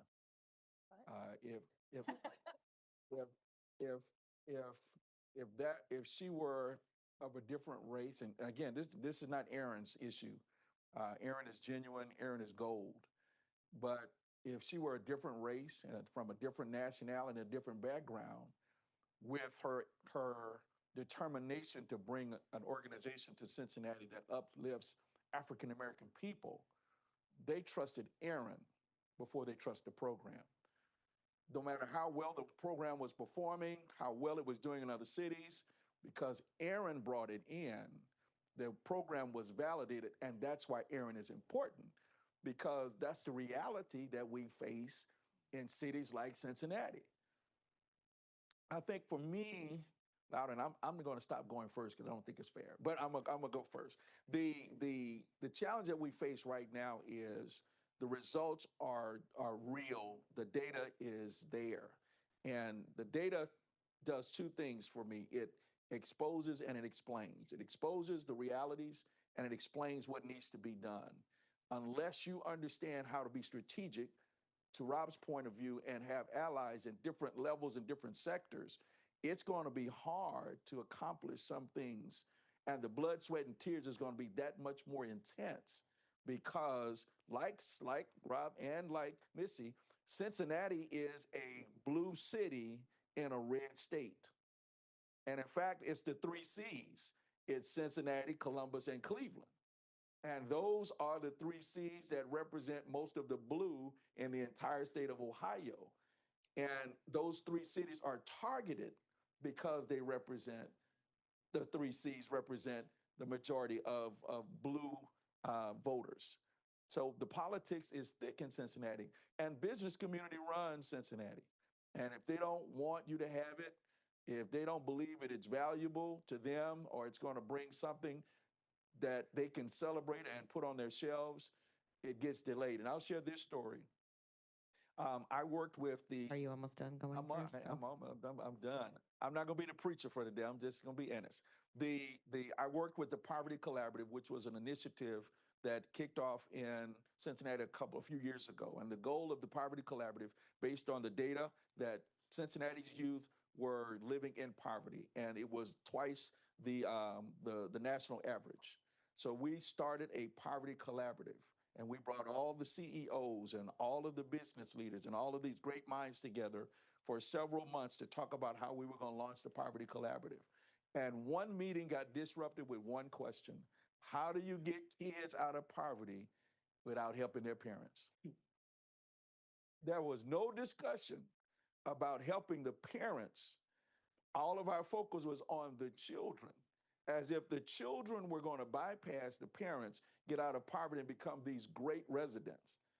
And so we ran into a snafu. And the next meeting was a challenge for me because they put me over the community engagement strategy for the Poverty Collaborative, and then told me It's not about the community. I'll leave it at that.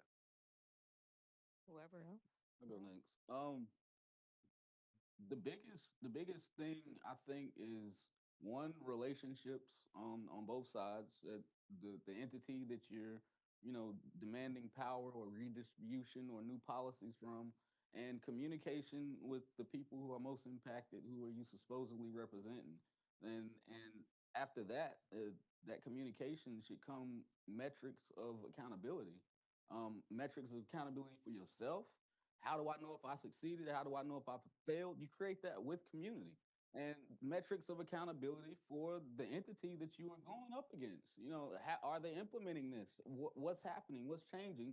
What are we looking for that would pretty much show us that we have been successful, not successful, need to go a little bit more? What would need to be implied to where you would scrap a program? Most of the time it's a lot better to progress, evolve a program. But a lot of times we see things like you say, one and done. They do it one time, oh, that didn't work, and they throw it away when you could have just made some minor changes. But metrics of accountability and communication are the two biggest things of how do you create a chain of accountability, because you have to hold the entity accountable, and you also have to hold yourselves as representatives accountable as well. And that's yeah. I guess in Nebraska, we had done several rounds of focus groups even before the ones that we did with this research project. And so it was really important to me, and I felt that need that we needed to hold ourselves accountable as we were conducting these focus groups, because a lot of times as we were going throughout the state of Nebraska, asking the same questions in different ways with different people, because we had done around with like the court improvement project. We did around when I first started with NICWIC as the Nebraska Indian Child Welfare Coalition, and then we were coming back and asking again and about child welfare in the state of Nebraska, was to make sure that where there's action behind it, and that it's not just collecting the information and the data and hearing the voices, but doing something about it.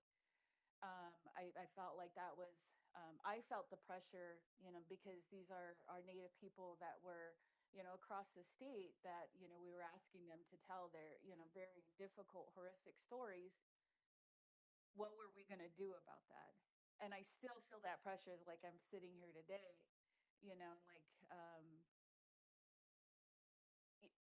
so with this project that we done, it was important for me that we have a list of what's our, next steps, our to-dos. What do we need to do next? Because we had a lot of things we had worked on since, and I started this work in 2006. The Nebraska Indian Child Welfare Coalition started in about 2008. And at that time, we were second in the country for disproportionality of Native children in the system. We are now number 10 in the country. So there's a lot of things that had to happen to get us to that point. But, it's not going to stop, until we're underrepresented in the system, So making sure that we have that list of to-dos for not just, Nebraska DHHS, the court improvement project, the court systems, the tribes. We as an organization with the Nebraska Indian Child Welfare Coalition, and all of the partners, those important partners that are, doing things like fatherhood work, all those kinds of things. So I guess that's what I think about in terms of, accountability. I think what I would add is look for organizations where accountability is part of operations. And that's the only reason I said yes to Greenlight Fund, was that they had built out a process where that accountability and that follow through was not exploitative. It was not a one-time community engagement strategy or touch point. I mean, because I was sick of it.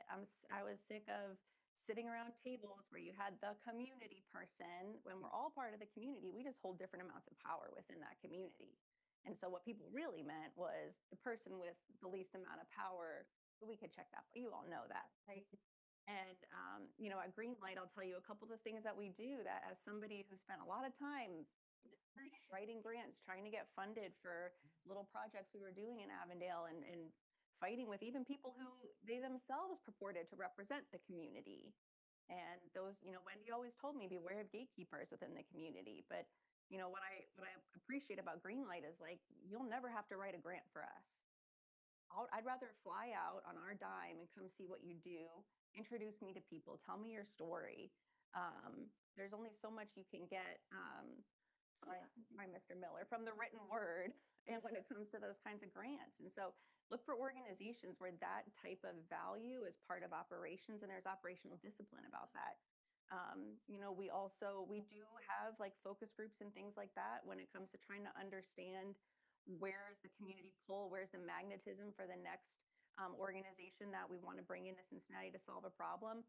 But we always come back to those folks and say, okay, well, here's the 4 that we found. What do you think? And a lot of times there's not, you know, a great list. We have to sift through that. And then we invite those folks, like every Greenlight organization, if you get funded by us, you have to have a community advisory on the ground in the city that you are working in. And we help you figure out who's going to be on that.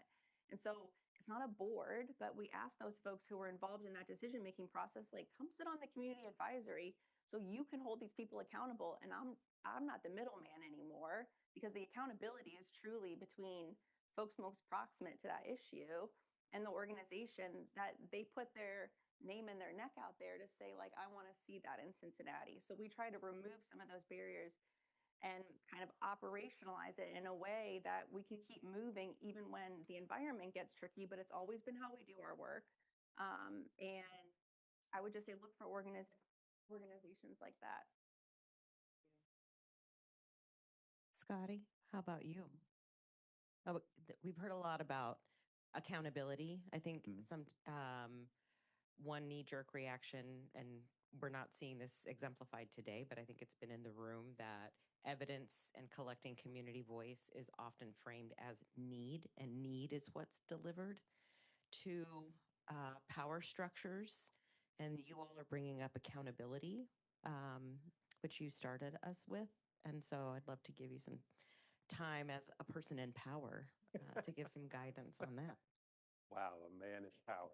Well, you know what's interesting, and it's already all been said. What's very interesting is, as Ennis pointed out, he wants to be Ennis today, so we're going to Ennis today. He pointed out the fact that Cincinnati's business community has a lot of power and a lot of influence.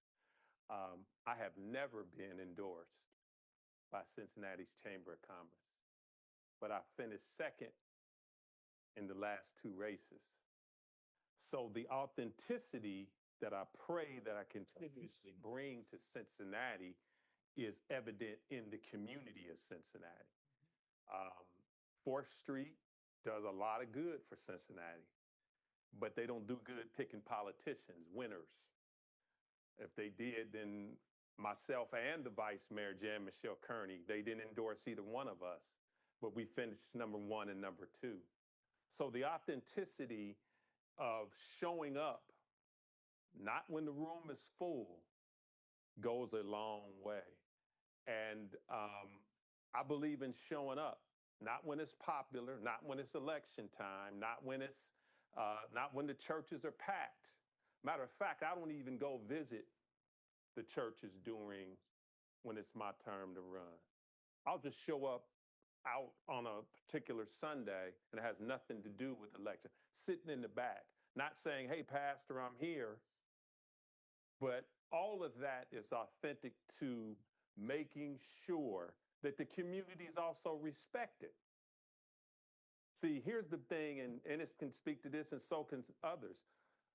We'll use the term the hood. The hood can smell a phony quicker than anybody else. They can see you coming a mile away. And that, to me, goes a long way. The authenticity of really caring about the people that put you there goes a long way for me. As I said before, it's not that I have anything against the Cincinnati Chamber of Commerce, but they do a poor job of picking winners.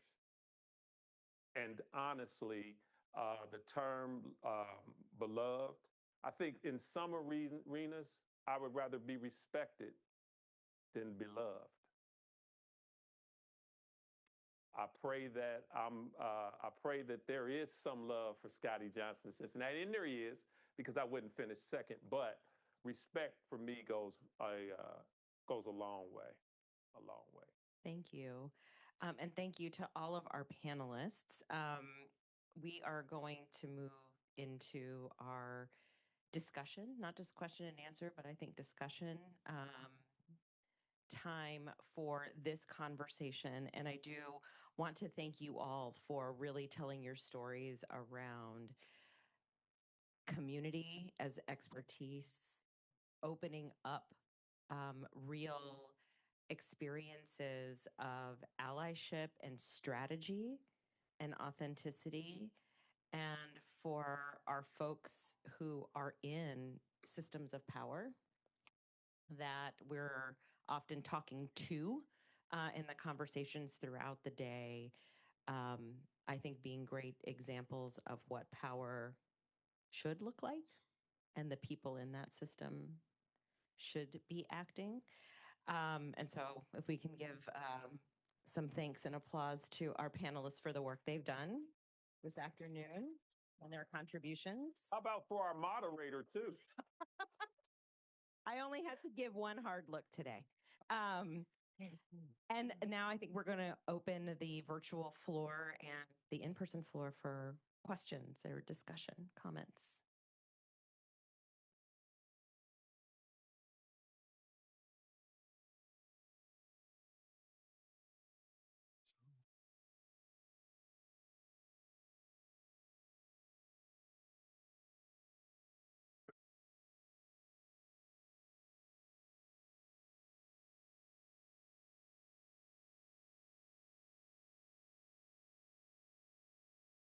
So this is a comment that actually came in for our first panel, and I think could be relevant for this one as well. So I'm just going to, hopefully the person who sent it in is still around. How do we work to build trust with populations that require high thresholds of trust in order to engage with any kind of research or policy development coming from those outside the community, especially when projects or policy initiatives are time sensitive? I'll start off with that. For me, what I realized is doing your best to embed said community in every part of the process. That means employing them as researchers. That means bringing them into conversations that they normally would not be a part of. But and it takes consistency and persistency over time. You're not just gonna go in and a week, a month later, you have this wonderful relationship. Like trust is built through watching actions, not listening to somebody talk to you. And to watch somebody's actions, you have to, it takes time. You have to work with them, get them to understand what you're trying to do, understand what they want you to do, and then put action forward. And that action and that repeated process of you doing what you said you were going to do, you being in situations with them where you've shown and proven your worth, that's what's going to build the trust. There is no quick solution to trust building or community relationship building.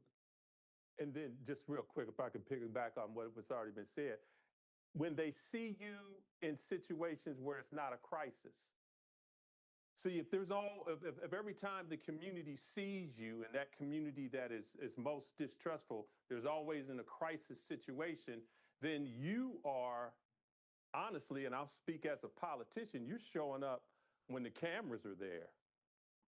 You're showing up as quote unquote, well, I was there to make sure the community's voice was heard. But the only time you're there is when there's a crisis situation. As you said, consistency, persistent in showing up, making sure that people are seen and respected. Not when there's a crisis, but on a daily, a weekly, all the time. And not making the mistake of choosing a voice for them that makes you feel comfortable about being in the community. Aaron said it earlier about messengers. And some of us, all we do is community. And if you come in saying that you're trying to do something and the people that they work with every day are not at the table or are not representing their voices, then it's going to appear that it's not authentic. And so a lot of times organizations, they want to do great work, but they're not sensitive to the whole idea of what it takes to build trust. And so they hire people to come in that look like you, but those people don't have the lived experience. And so they really cannot represent you in that manner. So it already breaks the trust, and then it's hard to win it back. Exactly. I would just add on to that, authenticity was mentioned about, can recognize like, what'd you say, a phony or fraud or whatever in the hood. Where I come from, it's the res or, in Indian country. And also showing up in a culturally compassionate way is really, really important. In the work that we were doing, like I said, we were asking people to share some, very difficult, traumatic past and histories. And so, the way we had to approach that had to be in a culturally compassionate way. So we opened with prayer. We smudged. We closed in the same way. We shared a meal. We shared, we provided childcare if that's what they, if they needed. We helped, so, and then also like making sure that we were being respectful in what we were able to provide in terms of a stipend for their participation. All of that, it was intentional, in terms of showing up in a culturally compassionate way. I want to jump in here with just a quick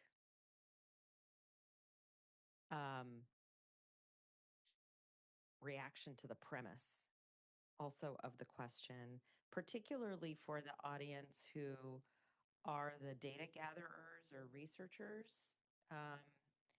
in the room, is whose urgency? I want to know who's creating the urgency. That's good. Thanks. And it's a trap. It's a trap of privilege. It's sneaky.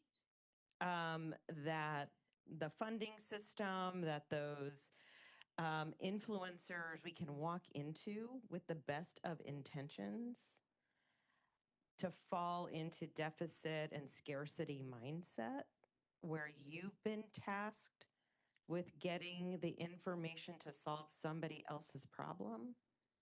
And all of a sudden you're doing to a community and not with or for. And so I felt very compelled to be able to say that because it also speaks to the system of funding, publishing, impact that those of you who are working within that research production, knowledge production system are also answering to, and requires, I think, its own accountability. And I have been on that side as well in previous lives and had been able to say to a funder, we will not do it on that timeline. Or be able to say, we will not be able to produce that result on this timeline, but we will not say no to the relationship building. No. And so where is your space for also shifting that power? And we heard a lot of that today, actually, on our previous panels. So thank you all. And I would invite you all, if you have responses to that question, to please share.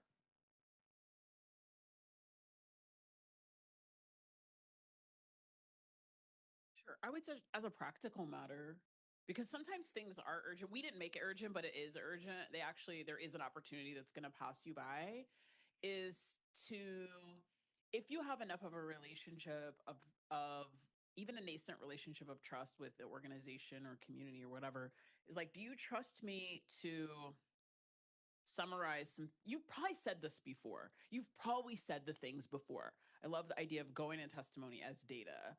it's not the first time someone asks the community, what do you need? Because people ask the community, what do you need all the time? People ask the community to say their problems all the time. So can I go into some data that already exists and say, hey, can you, like, we got to do this fast. Can you trust me to summarize this thing that you've said probably for the past 10 years? So that we can get this done and build something for the next time that's more authentic and more real, but just kind of trying to, because that's a service that you're doing then. Like you're helping people to move something forward and trying to like make those tiny practical steps while you're building a deeper relationship with people that I find sometimes it's not like I don't like research or I think research is bad. It's the specific experiences that people have had. And if you can be a person who shows up and shows up again and shows up to like put the chairs back at the end of the meeting and, you know, all the things that you have to do when you're showing up for people, that you can find out more through like casual interactions, what might be the blocks and what might be the ways through those blocks. But I bet they've already said it before. So if there's like a time sensitive thing, you just get the thing they already said. We have to also be careful to discern our own intentions. Sometimes we're trying to be gatekeepers of our communities, and we run the risk of making a decision that is not the will of the community, even though they trust you.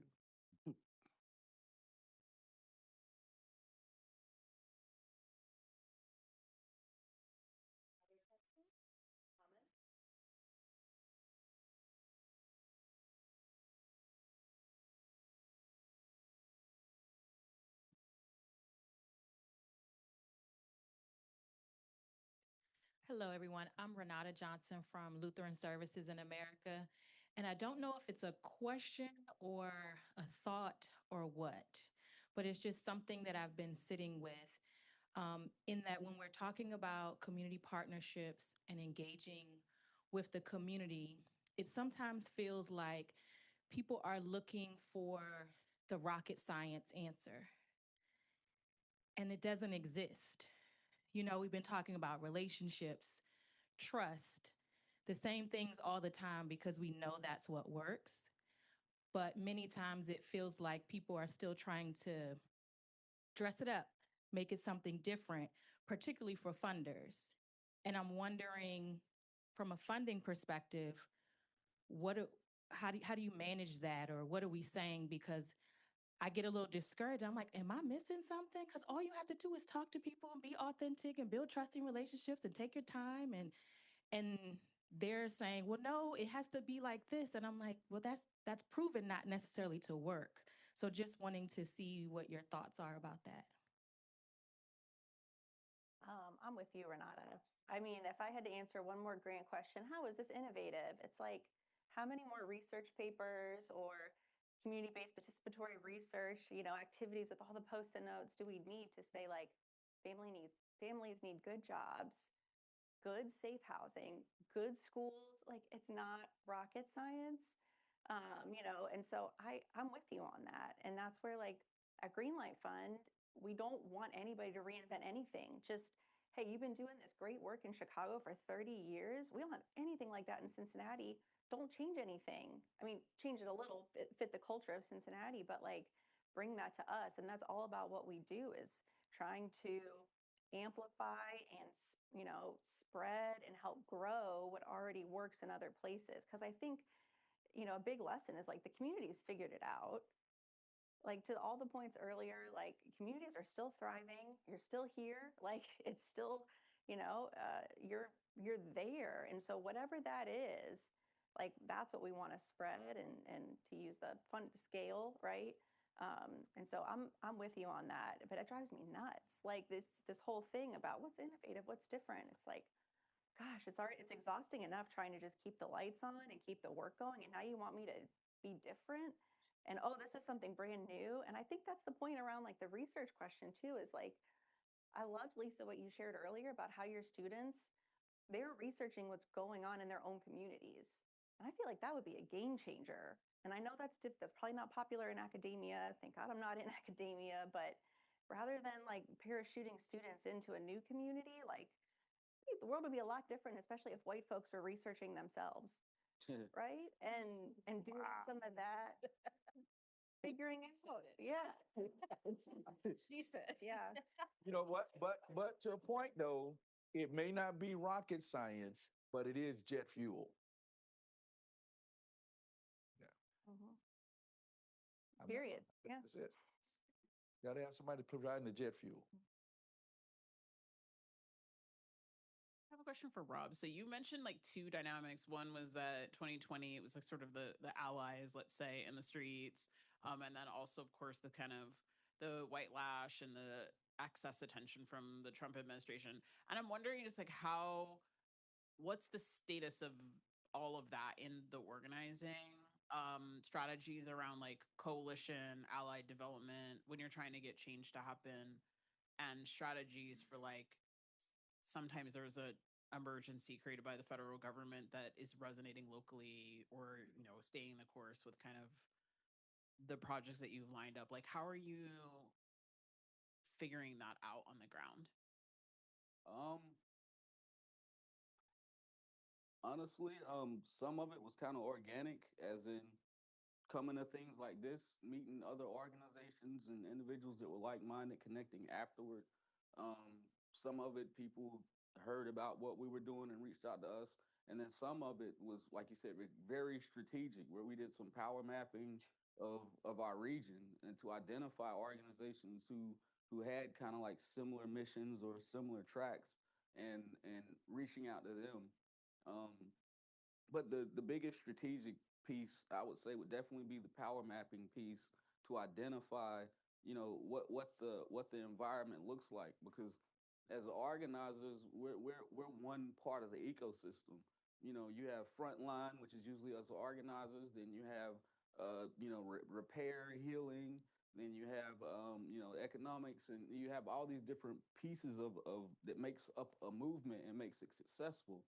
And so just identifying those different pieces, because, say we're organizing and we're activists, we still need the other organizations. We still need the youth organizations. We still need, domestic violence and all of those other organizations that have intersecting interests with us.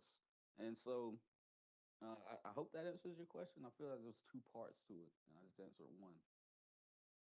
And I will say to that point, one of the forgotten agencies, institutions, or organizations that people tend to leave out the most is the church. Yeah, church too.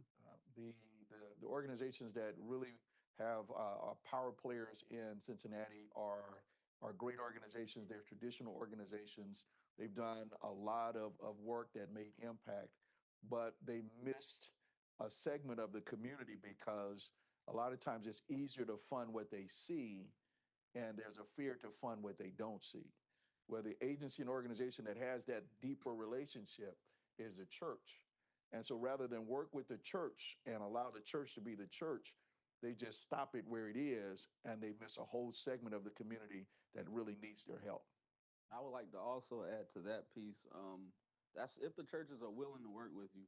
Just being honest about my city, they weren't willing to work, but also doing power mapping and understanding every situation is all situational.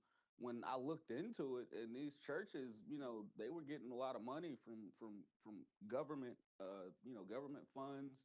They were in a crisis as far as the ownership of the lands that their churches were owned, and so they were not in a position to necessarily, stand out in front of a movement that they deemed political, and so.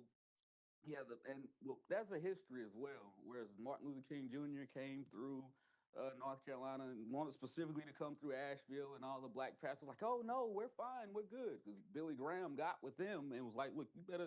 And it's a long history there. Not to disrespect the churches, but yes, if they're willing, the church is a major power piece. They've got so many individuals inside of their individual congregations that if you could bring that together, and you can really have a massive movement. But that's if they're willing. and that's all dependent upon who's leading the church, the demographic makeup of said church. A lot of the churches also are facing a crisis in my area where it's just they're full of elders. Like the younger below 50 years of age just are not showing up in the churches. And then you've also got the community side where community is like, well, where are the churches? We have these crises and we don't see no churches, but we see a white organization in our community assisting.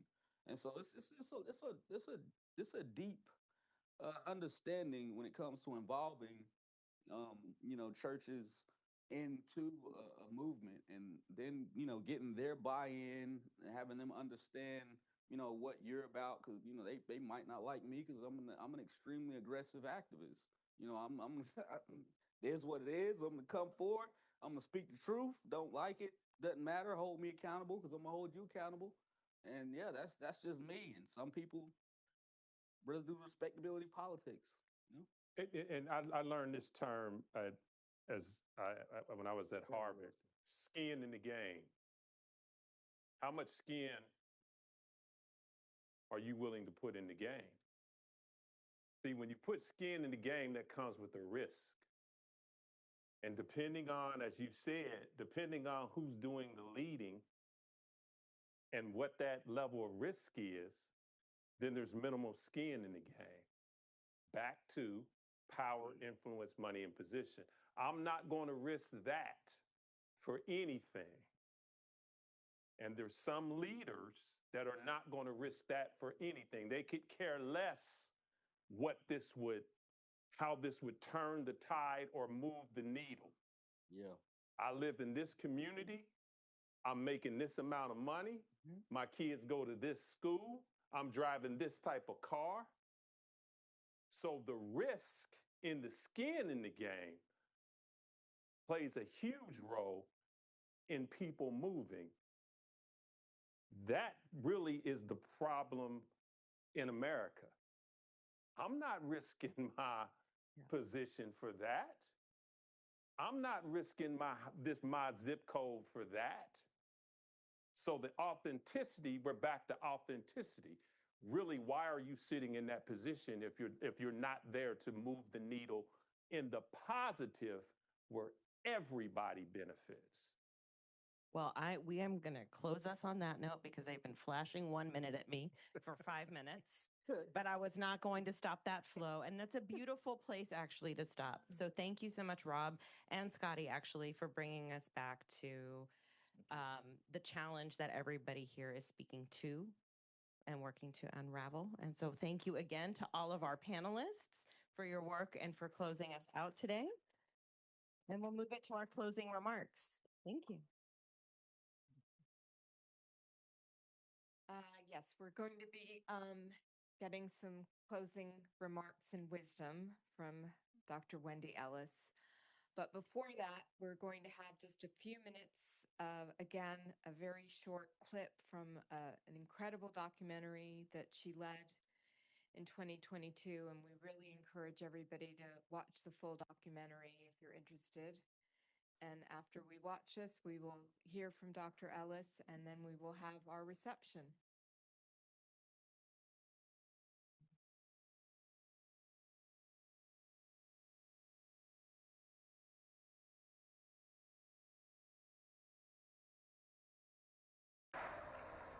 For more than 70 years, Cincinnati police have operated a gun range that sits on the northern edge of the city. On the day we visited, gunfire could be heard all over the town, even over the deafening noise of cicadas. The gun range sits adjacent to a public housing complex and a playground. I'm sending kids out to the playground to hear gunshots. And I would love to ask the question, because I've never been able to get a straight answer. I would love to ask the question of how do you have Cincinnati Metropolitan Housing Authority houses there, which is Mariana Terrace, we call it the projects. Like, how do you have that next to, something else that's owned by the city of Cincinnati? Pause to consider the reality of the children of Lincoln Heights who have had to digest a steady diet of images of police murdering unarmed Black people across the U.S., while living with the soundtrack of police officers training to use deadly force, day in and day out, right in their backyard. Just for, I guess, posterity's sake, it's Cincinnati Police Department, the FBI, the DEA, the ATF, U.S. Marshals, Evendale Police, as well as SWAT, sniper training, all is conducted on the site. So there's roughly, I'm gonna say 38,000 gun training hours per year. They shoot 300 days a year, 6 days a week, 7 hours a day.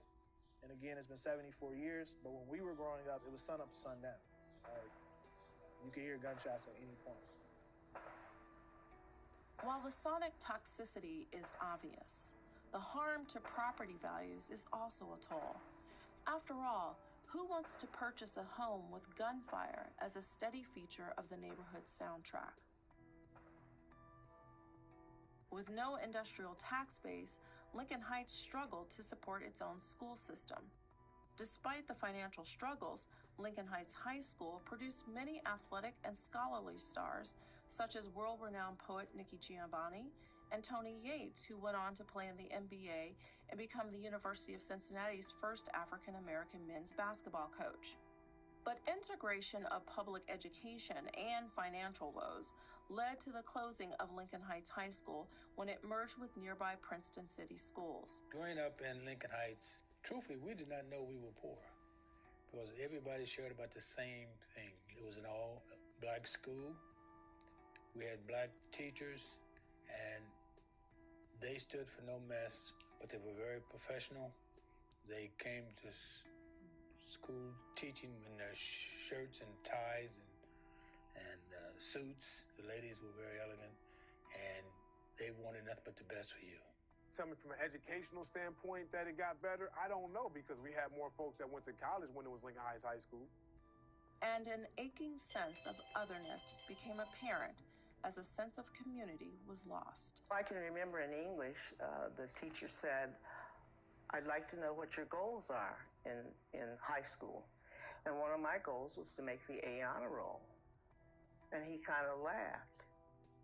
And I thought that was an incentive to prove to him that I could make an A in English. In integrated environments, Black students oftentimes face scorn and doubt from students and educators. Bob Johnson, who grew up in Lincoln Heights, and Maxine Yates, who grew up in neighboring Glendale, persevered and thrived in Cincinnati despite the odds. Durance Daniels and Carlton Collins are working to rebuild Lincoln Heights on the dreams of their ancestors and the hopes of today's children. At the end of the day, you can still persist. You can still progress. You can still build something. Like you could build a legacy. Now a Lincoln Heights council member, Durance Daniels is taking his grandparents' home here in Lincoln Heights and transforming it into an innovation center, a place where the youth of Lincoln Heights can hone their business skills, create and innovate, and foster vitality for the community. Everything from a financial standpoint that you'll be able to learn will take place right in this room. A place to nurture hope. The more you practice chair Tai Chi, the better you'll look and feel. Starts Monday, April 20th. Are you in?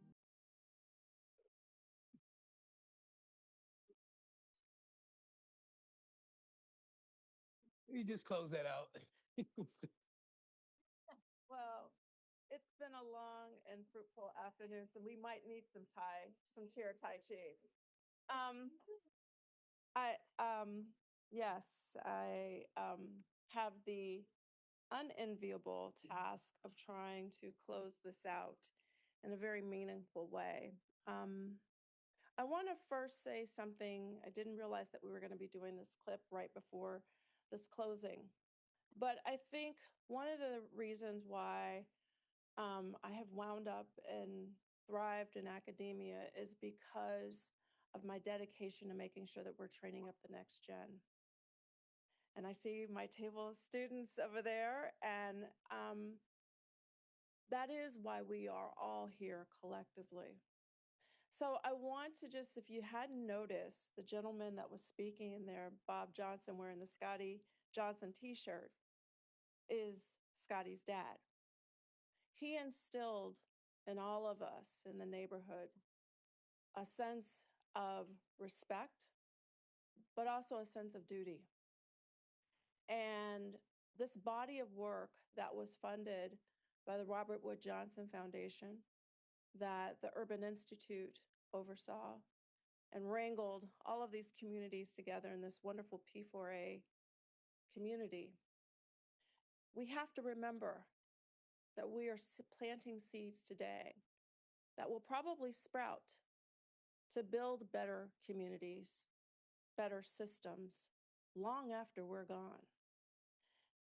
And so I thought it was fitting that I frame these closing remarks around the AAA: acknowledgement, accountability, and action.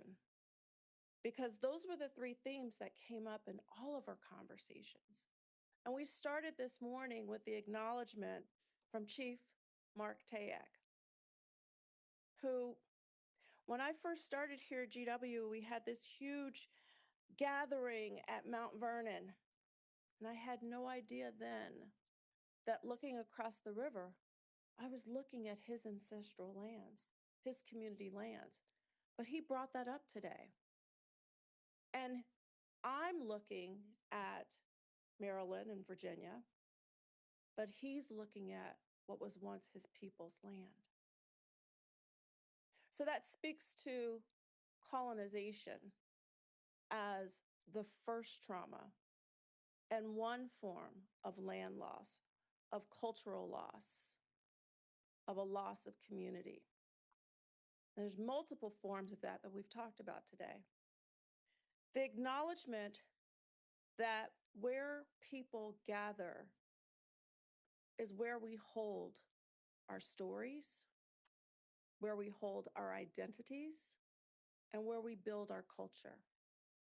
So all three of the panels today talked about the sanctity of that, of acknowledging the importance of that land, not just who owns it, but also who works it, who toils, whose bones were broken, whose blood was spilled, and most importantly, where we are building the seeds for hope. The second A, around accountability. Now, this is where it gets really tough, because it's not enough to acknowledge the past. As we've heard Councilmember Johnson talk about the courageous apology that he led for that city to acknowledge the harm that was done through urban renewal. Or what Lisa discussed with regard to acknowledging the multiple instances of harm that was done to the communities in Portland. Or acknowledging the harm that has been done to our indigenous peoples over and over again, not just the loss of land, the loss of culture, the loss of generations in an attempt to strip them from their culture. No, it was about turning to action, turning those acknowledgements to action, to policy, and using the evidence, not just the data that academicians like myself might produce, but the wisdom and the evidence produced by community. And imagine when those two forces came together, that's how we saw not only what Councilmember Johnson talked about, the Rising 15, but also in this last film clip, you saw where there was a gun range that was put next to, and this is a form of structural violence, intentionally against a Black community in Ohio. And for years, media had talked about everything else that was wrong with Lincoln Heights, but could not tell the story of that gun range. It wasn't until we did that documentary 3 years ago that it became so abundantly obvious that you had structural violence that was there in plain sight and no one wanted to talk about it. And it took courageous leaders, not just from the city, but from the county, to actually finally, after you heard Carlton say it's been 74 years, finally get a commitment to close that damn range.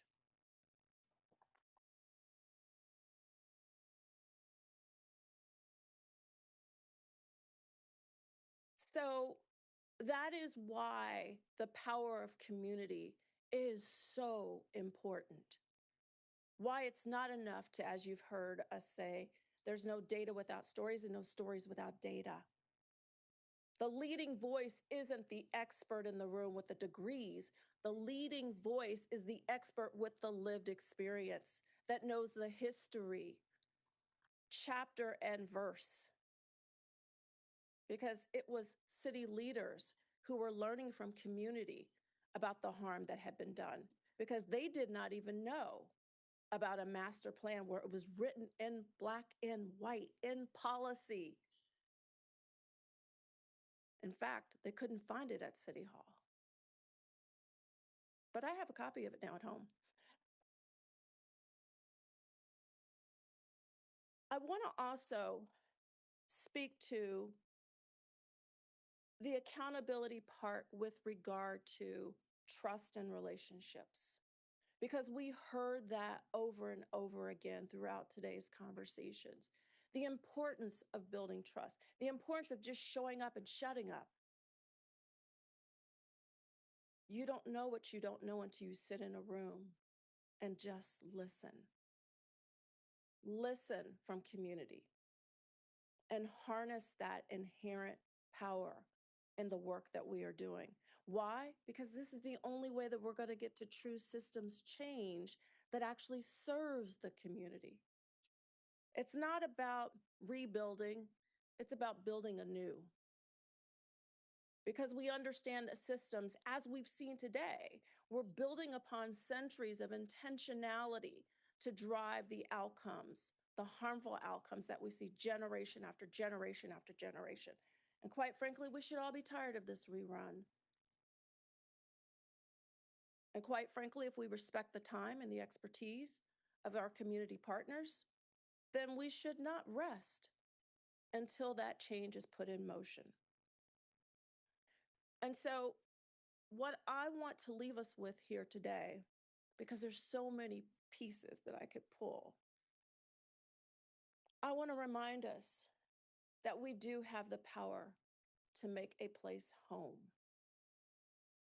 Not my definition of home, but each individual's definition of home. All of us are deserving of that safety, psychological, community, and personal safety. That's really what this work is about.